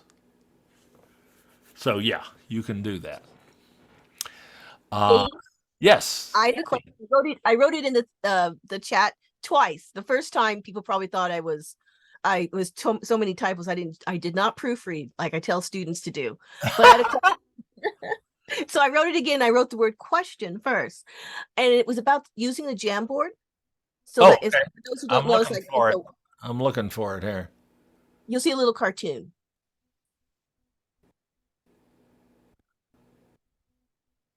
Here we go. If you use Jamboard with students, with the interactivity with them being display capture or a scene, both, you'd create a display capture source for one of your monitors, and then you'd bring up Jamboard on that monitor.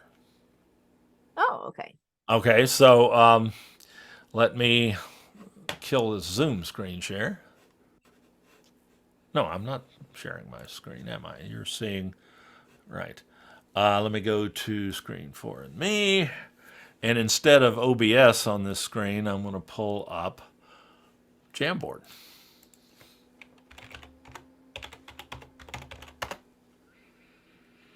There's Jamboard. Let's see. How do I get my Jamboard?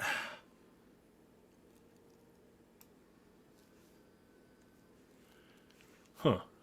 And for those who don't know, it's like a whiteboard, but your students, wherever they are, can interactively work on it. Yeah, there we go. Launch Jamboard app. There we go. That's what I wanted. Yeah, it's an interactive whiteboard app. It's free from Google. And here's one of the Jamboards. we were playing with before. So I can show people how to use Jamboard, how to add a sticky note, and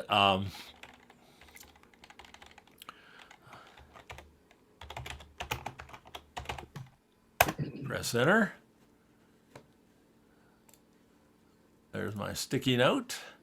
I can drag it around. I can make it bigger or smaller as I like.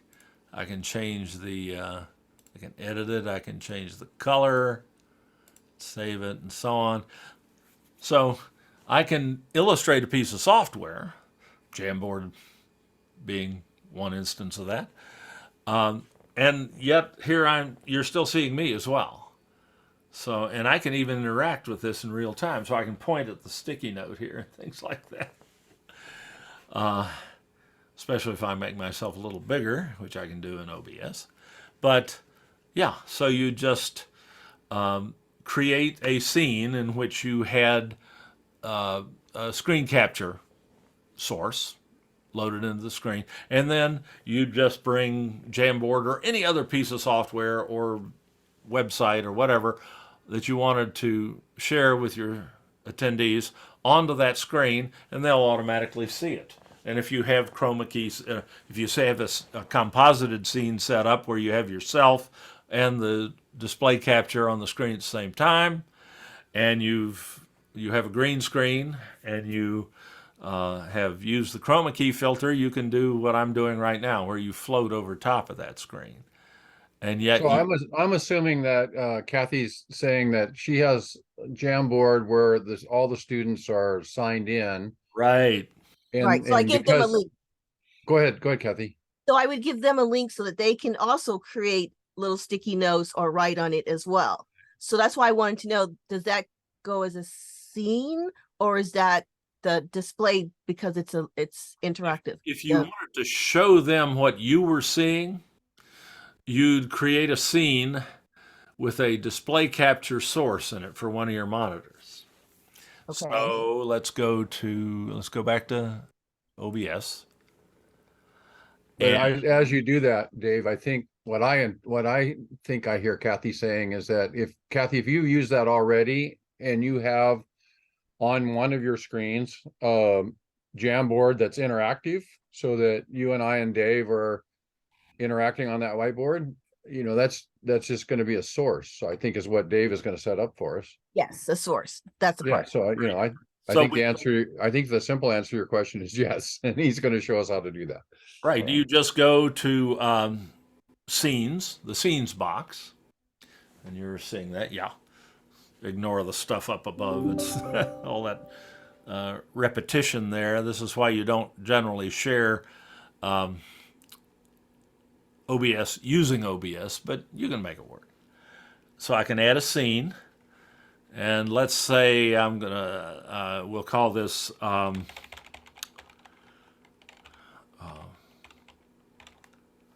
which monitor is that? That one's 3, I think. Monitor 3 and me. Okay. And there's no sources there initially. So I'm going to need to add first. It's easier if I add the display capture source first. I'm going to add in the sources box a display capture. And I'm going to use I'm going to have to create a new one because I haven't done a screen capture for my monitor 3. So I'm just going to call this screen 3. Okay.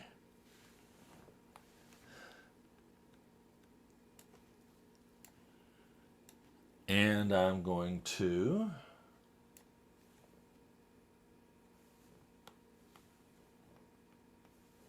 that's not working. Let's see. Let me share this screen by Zoom.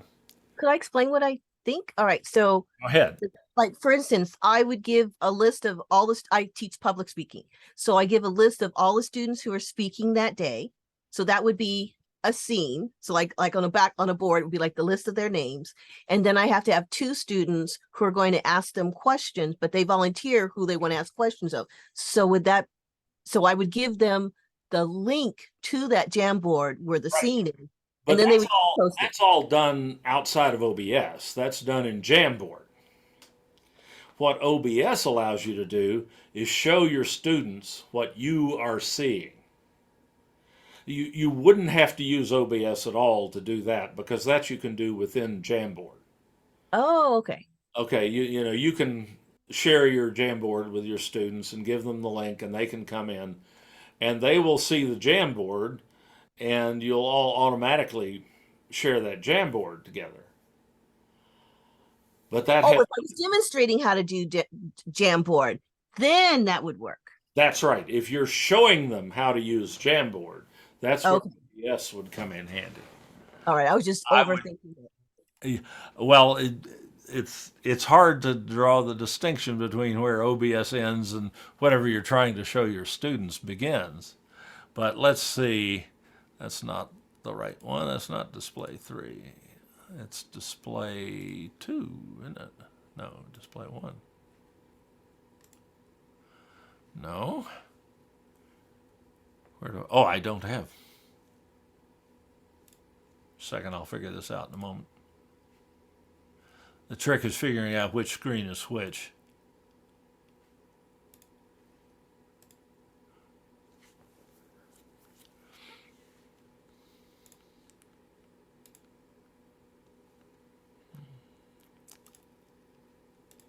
We'll use that one. All right. And okay. And then I add me to that. My me camera. Or in this case, I think I called it the I Love Me camera. Right there, I'm sitting in front of it. I can get myself out of the way here.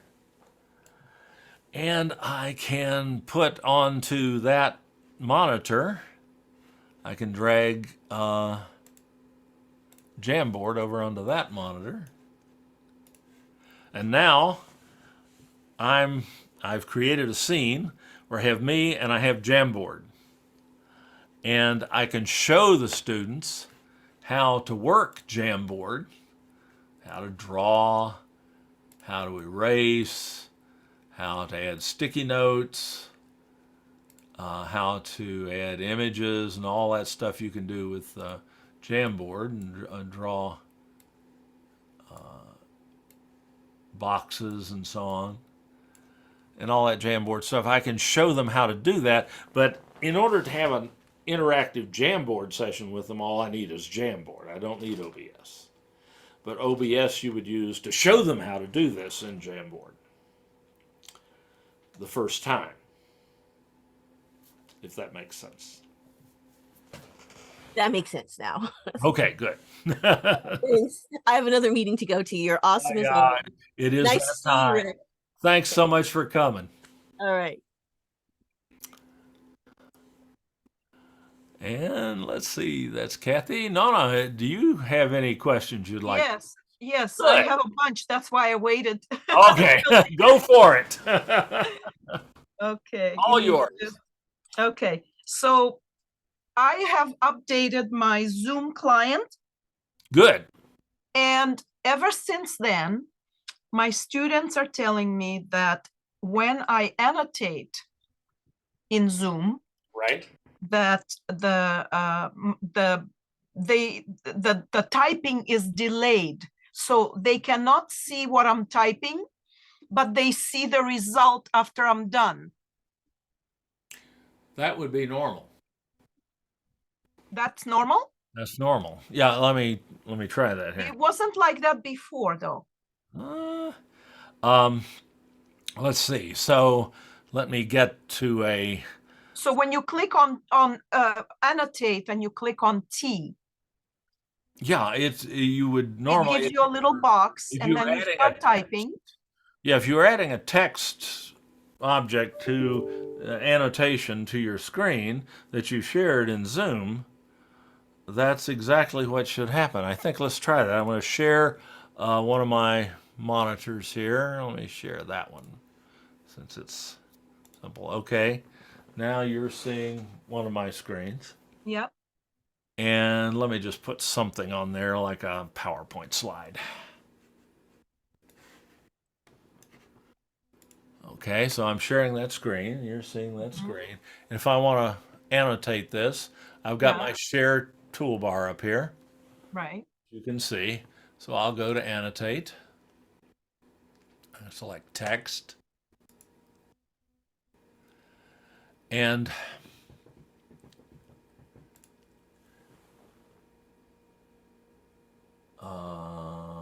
no, you're going to see that, aren't you? Because I'm sharing this Zoom screen.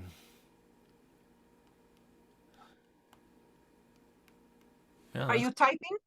I know I haven't yet. I was Okay. thinking. See, I can see as you're typing. Yeah, no, that's right. That's right. Thinking, it And says then thinking. they would see this, but then when No, they don't see it.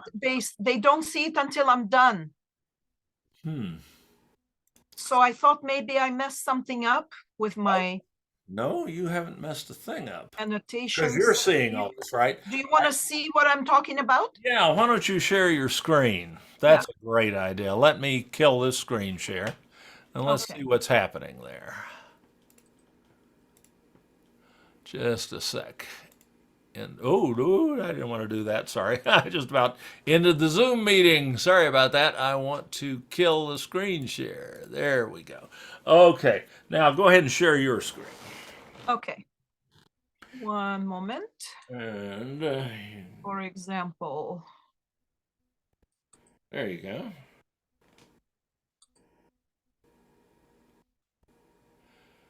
Okay, you're sharing the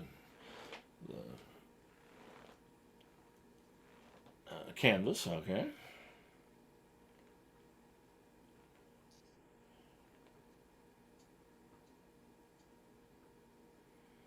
All right, that's all working perfectly.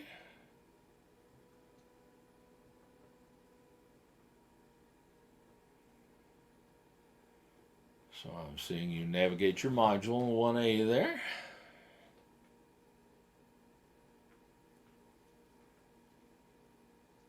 okay. So let's say I want to show them how to do these questions. Gotcha. Okay. Here I'm typing. Can you see anything? Okay, this is not an annotation. You're not using the Zoom annotations, are you? Yeah, I am. Oh, so you're using the annotation Yeah. toolbar. Can you see it now? Yes, now I can see it. Yeah, but as I was typing, you couldn't, right? That's correct. Yeah, so that is a problem for me Well, in my beginning level class because I want to type something as they tell me the answers, I'm typing them. So you I don't want to wait until the end. gotcha. So what did I mess up? You didn't mess up anything. It sounds you say this happened when you updated your Zoom client. Yes. It Uh-huh. had not worked that way beforehand. No. This looks like a glitch in the Zoom client. Right. And there's not, I don't know of a good way to roll back your Zoom client. So, how could you get around this?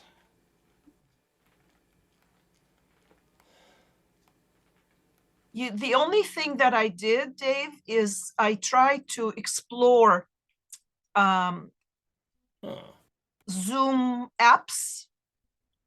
right. And I'm thinking that perhaps I clicked on something that, Can't imagine a Zoom app would have any impact on this. This looks like something in the client. And this is the latest version of the of the client for the Mac, I see. yes. Interesting. Um, Anyway, if if you kill can your, figure something out, I would be very I'll have to grateful. try this. If you can kill your screen share for a second. Yeah. I happen to have a Mac handy here. I'm going to, got it. I want to share my screen on the Mac client.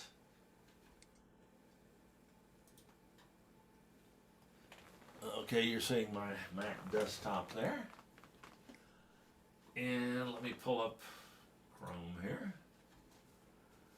And go into I didn't go to Mac client. I just went to Zoom. Well, you're using the Mac client. Right, but it didn't say Zoom client for Mac. No, it automatically knows what Okay, computer you're using. It automatically loaded that client. So this all is right. not, I haven't updated the client on my Mac, the Zoom client on Okay. my Mac recently. So let's Okay. see if it works as it used to. It doesn't really matter what screen I annotate here, so I'll just annotate the Google website. Mm-hmm. Go to the annotation bar, I'll click text, I'll type. Are you seeing me typing? Yes. Okay. So that's the way you'd expect it to work. Yeah. Okay, now I tell you what I'm gonna do. I'm gonna jump out of this session on my Mac here. I'll kill my screen share. I'm gonna leave this session on the Mac, and I'm going to update my Zoom client. I'm gonna have to sign in to do that. Probably so.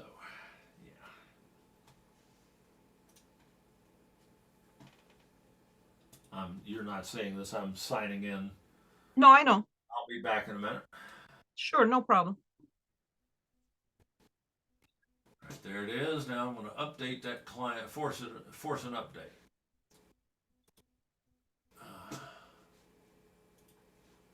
Let's see.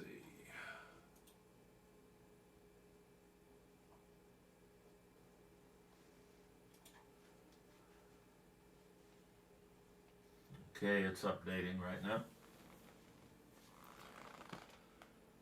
It's downloading the update. This should be the most recent one. I'll install it.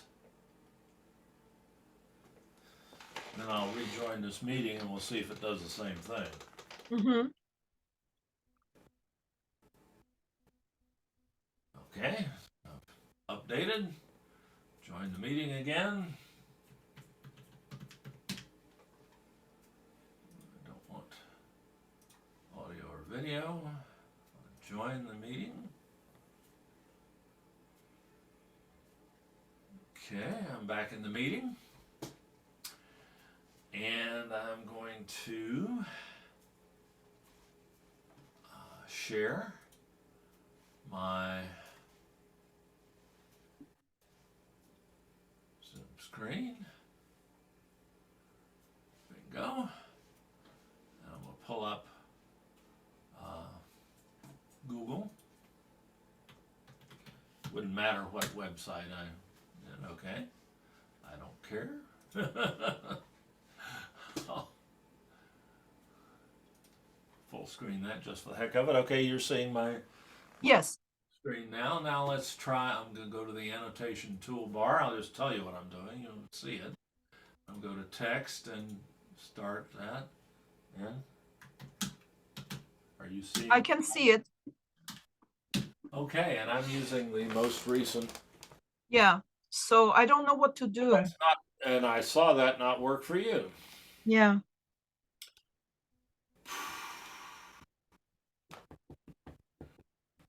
When did you update your client? About a week ago.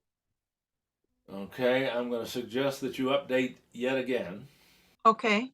There may have been a new release since then. That may have been a bug in the Mac client. I will try. Try that. It won't hurt anything. Certainly you want to stay up to date. Or if there's no update available when you try to update, we know that's not the issue. Yeah. I mean, you're on the current version. So then it's got to be something to do with the setting on your Mac. Huh. And I haven't the faintest idea what that might be. Yeah. Do you have another computer you can try this on? I have a laptop. Also, No, it's a PC. PC. Yeah. I would. Yeah, I will try that. and Try, then try it on the computer and see. But I got a feeling it's some setting buried somewhere in Mac OS, hmm, and I wouldn't have the faintest idea what it might be. Darn, I'm sorry. yeah, that's okay. May not be anything I can help. Yeah. Let me kill that share so I can see each other again. Okay. My next question is about sdccdolvid.org. Yes. When I go there, and I'll show you, I have it open somewhere. Oh, good. Okay. So there is a search bar here, Right. and there is, let's see. Yeah, that's the only one I see now. There's Okay. another one at the bottom of the screen, but it's the same. Yeah, same. yeah. So if I want, let's say, I'll show you what I've done. See, I was trying to find how to copy your course. Right. And I tried all these things, you see, moving your Okay. course to a new semester, Yep. how to move your course, migrating your course, how to copy your course, tried Here's everything. this search engine that's built into this site is not Google. It's not as efficient as Google. So start with fewer words. Ah, okay. Try just course and copy. See what happens. Course copy? Yeah. Mhm. Okay. Try that if you would. Course copy. Right. Oh, sorry. Yeah, and it won't automatically correct you like Google will either. And now press enter. Yeah, Okay. it worked. Yeah. So It you worked. So I'm typing too many start words. with as few words Yeah. as you can. And if you get too many hits, then add more words to narrow it down. Uh-huh. But don't, with this search engine, you can't just type a phrase like you would with Google. Yeah, I see. Google would have found that for you Yeah. if we had the Google search. But Google doesn't give us the option to use that search engine in our. Yeah. This is the search engine that comes by default with WordPress. And it's Okay. not nearly as sophisticated as the Google search engine. I see. You have to be a little more careful with it. So use fewer words is the Yeah. is the Okay. I thought that I would have to click on workshop archives. No, you don't. No. Okay. When you use the search box, it searches everything that's on the site. Okay. Okay. But you may be able to find what you want by going to Workshop Archives if it's like a major topic like OBS or something like that. Yeah. But Yeah. if it's a more specific, small concept, you're going to probably have to search for it using the search box and use as few words as you can to describe what you want. Mm-hmm. And if you have trouble finding, if after that you still can't find it, just email me and I'll find it for you if it's on. Okay. And if it's not on there, I will add it to it. That's how I get Okay. suggestions on things that, oh, I should have that there, but I haven't Thank you. put that Now- on there yet. So I'll be happy to do that for you. Thank you. Now, do you have a workshop or a video available on Zoom apps? Yes. Okay, I'm gonna type And Zoom. I'm going to do that live again next month. But I Okay. do have some recordings. Here I type Zoom apps. Okay, I got it. I see it. Yeah, there's the one. Perfect. That's what I was going to show you. Okay. That's Okay. the last time we did a general presentation on Zoom apps, and goodness gracious, that was all the way back in February. Okay, great. So I can watch that. That one, yeah, that one will give you, but there's more apps now and so on. So I will Okay, be so doing look that. for the latest, huh? Yeah, I'll be updating that next month. Next month. I will look. And look it for will that. be in the schedule. You know how to find the upcoming schedule of Usually it's sent to me yeah, it will be sent to you every by week. Mary. Mary Kingsley, right? Yeah. But if you want to look anytime, if you're in between emails from Mary, Mhm. you can go to the Online Learning Pathways website. Okay. That is sdccd.edu/online. Online. Okay. Yeah. Let me, here, I'll share my screen and show that to you. All right. Better yet, I'll bring that up on this monitor and share it. I'll use OBS for that. Okay. The URL is sdccd.edu/online. Mm-hmm.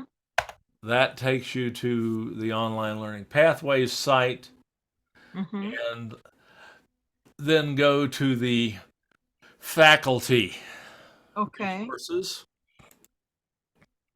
and scroll to the bottom of the page. And there's the professional development calendar. Got it. Okay. Here's today, and you can see getting the most out of your Zoom sessions. If you, it only shows you a little bit of the title. You have to click on it to see all of it. Uh-huh. Okay. And Got that. unfortunately, if you go to next month,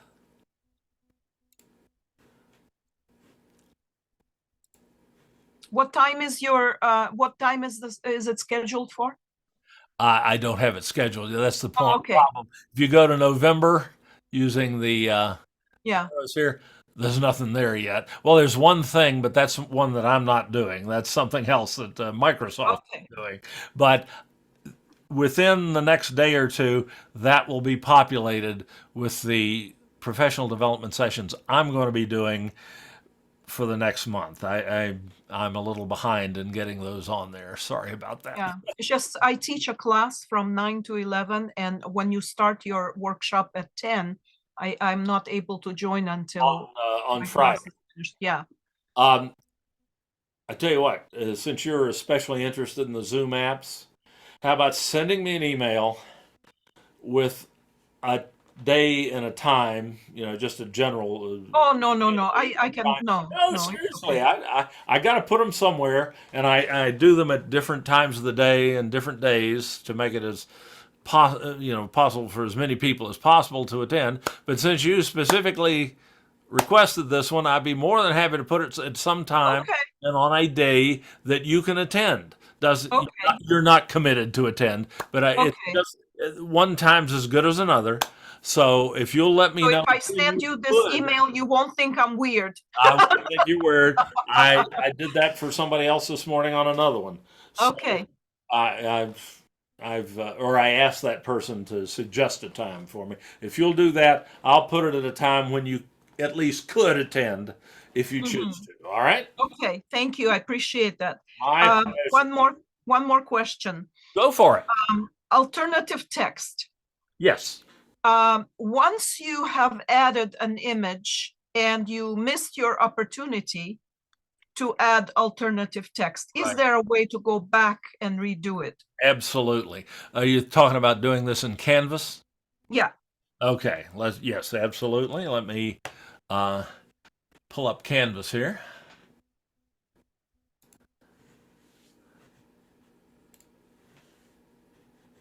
Log in and pull up some Canvas. This computer's got a lot of balls in the air right now. I'm just going to go into a raggedy Canvas course here, and thinking like say you added an image to a Canvas page, or this would be the same if you put it in an announcement or a discussion post or whatever. I just have to get to the rich content editor. We'll add a page, and I'm just going to call this sample page for Nana. So I remember what this is later. Yeah, I do that for myself. And let's say I add an image to this page. You know how to do that. We just go to the image tool and upload the image. And I'll pick an image, a picture out of my pictures folder here. Something that, there we go. Okay, right now I can add alt text. But let's say I forget. I've added the image. Now what do I do? Well, I bring the page back up in the editor, in the rich content editor, Mhm. and I click on the image. Meaning edit, you edit. Right. So let's Okay. do that. I'll save this. Okay. So I got to go find this page. And it's, oh boy, there's a lot of pages here. Sorry. Hopefully it's in alphabetical order. Sample page. There we are. That's the page I want to edit. I just click on that page. You have to find it in pages then. Okay. Yeah, I have to find it. If it's a page, if it's an Yeah. announcement, you'd have to go to your announcements and find it. Right, A right. discussion post, you'd have to go into that discussion topic. But when you look have for it your here, post, when you have it in front of you, can you just click edit? edit. Okay. Then you click on the image. And that selects the image, and you see the little handles and the little border around it. Yeah. But you also see this button here that says image Image. options. Options, yes. You click that, and now you have an Okay. opportunity to add alt text. Yeah. That's Okay. add audio. Yeah, got it. Okay, and done. And now you have alt text. So you can always go back and add that to it. And this will work if this is a page, if it's an announcement, a discussion post, instructions in an assignment or a quiz or whatever. Any place where you can pull up the document in the rich content editor, you can add alt text and then save it. And now Great. if yeah, that's not going to show the alt text. And if you're not sure whether you added alt text or not, you can edit it, and Yeah, and you can figure it out. Yeah. you can go to the little accessibility checker down here in the rich content Oh, editor, okay, okay. Yeah. and this says, "Oh, it's good." But let's see, Uh-huh. let's see what happens if I take that alt text out. Whoop! Took the picture too. Oh shoot! That was just a second. I've got an undo now. in the that's wonderful. Okay, I'm going to go to image options. Yeah, that's great I'm for going to take out folks like us. delete that, and close that. I think that took it out. Let me make sure. No, it didn't. Huh. It won't let me. Then it won't let me go. It won't let me take alt text out. That's interesting. But if I didn't have the alt text there, and you go to this little checker, it would say here that there's an image here that doesn't have alt text. So does that mean you cannot edit your alt text? You can edit it. You can. Okay, You so it will can let you edit, but not delete. Apparently, it won't let you delete it once you put it in. Bad audio woman. So it'll let me edit it, and I can say done, and that changed the alt text. But It won't let me delete it. I was trying to delete it so I could show you. Well, let's put in another image. yeah, it's okay. I got it. You got the idea. That's how you go, and that accessibility checker will warn you if you have any image on that page that doesn't have alt text.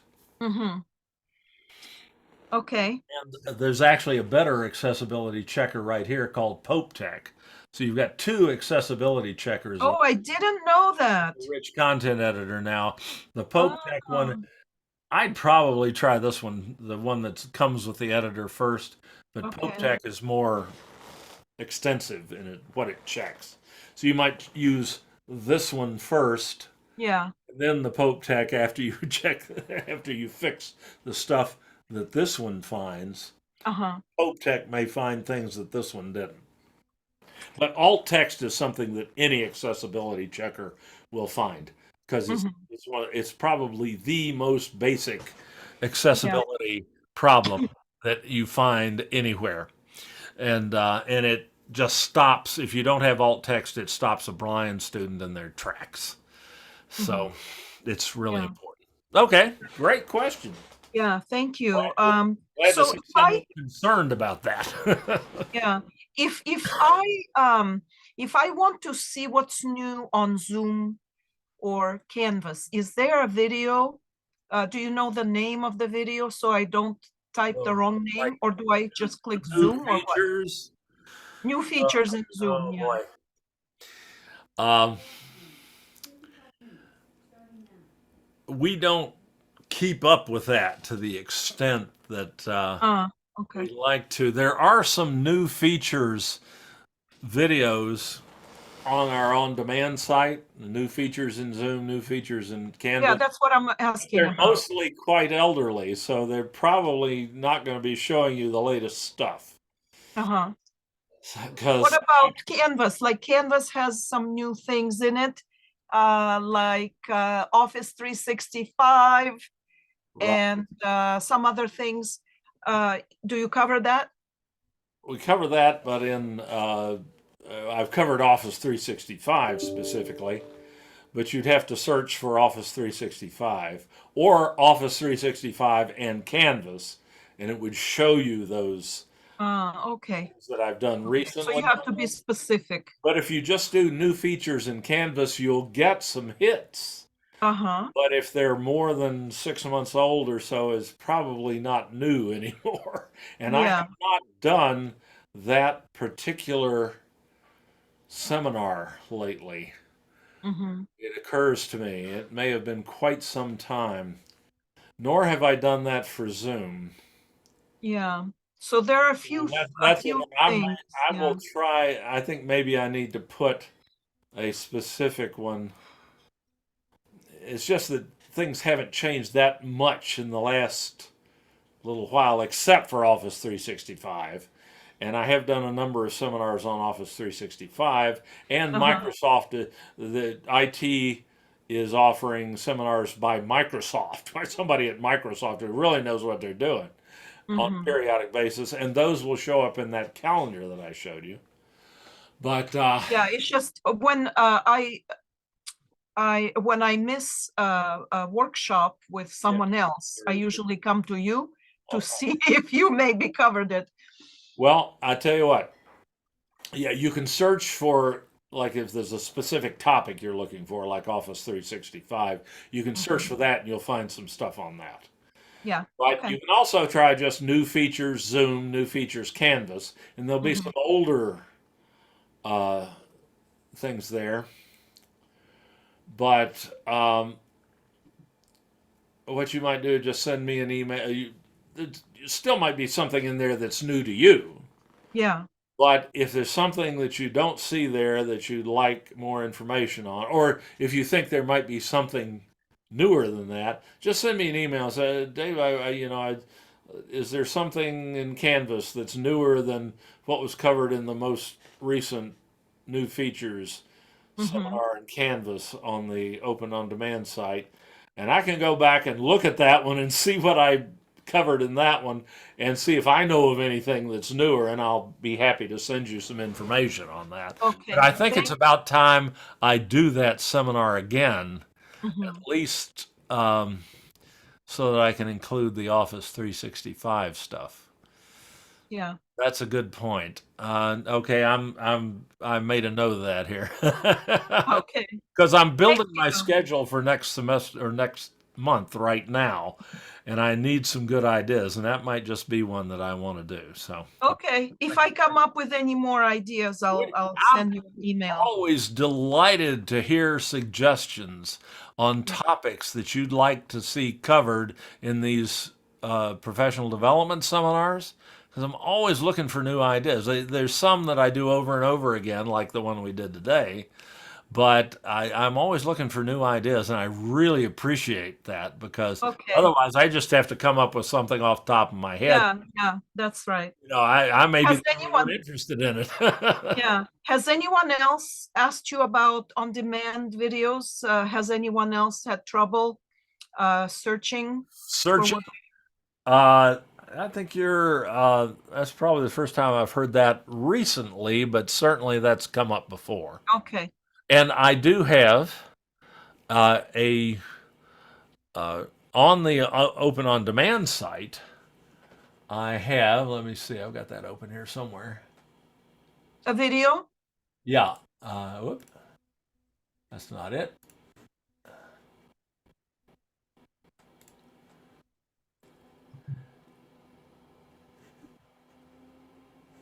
In workshop archives. Mm-hmm. Actually, I don't have to go to workshop archives to search for this. It says how to use this site. Is that the one? That's one. But there's more recent. I can't see what you're typing. Oh, What is? I'm on the wrong screen. No, no, it's too small. Oh, right. I can fix some of that anyway. Is that better? Open on demand. Okay. If I search for that,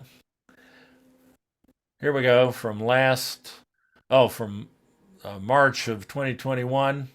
Yeah. Okay. Navigating and finding video tutorials on Open on Demand. And Okay. that covers the suggestions that I Yeah. gave you today. So there All is right. this is the generic one that is available under that button that says how to use this site.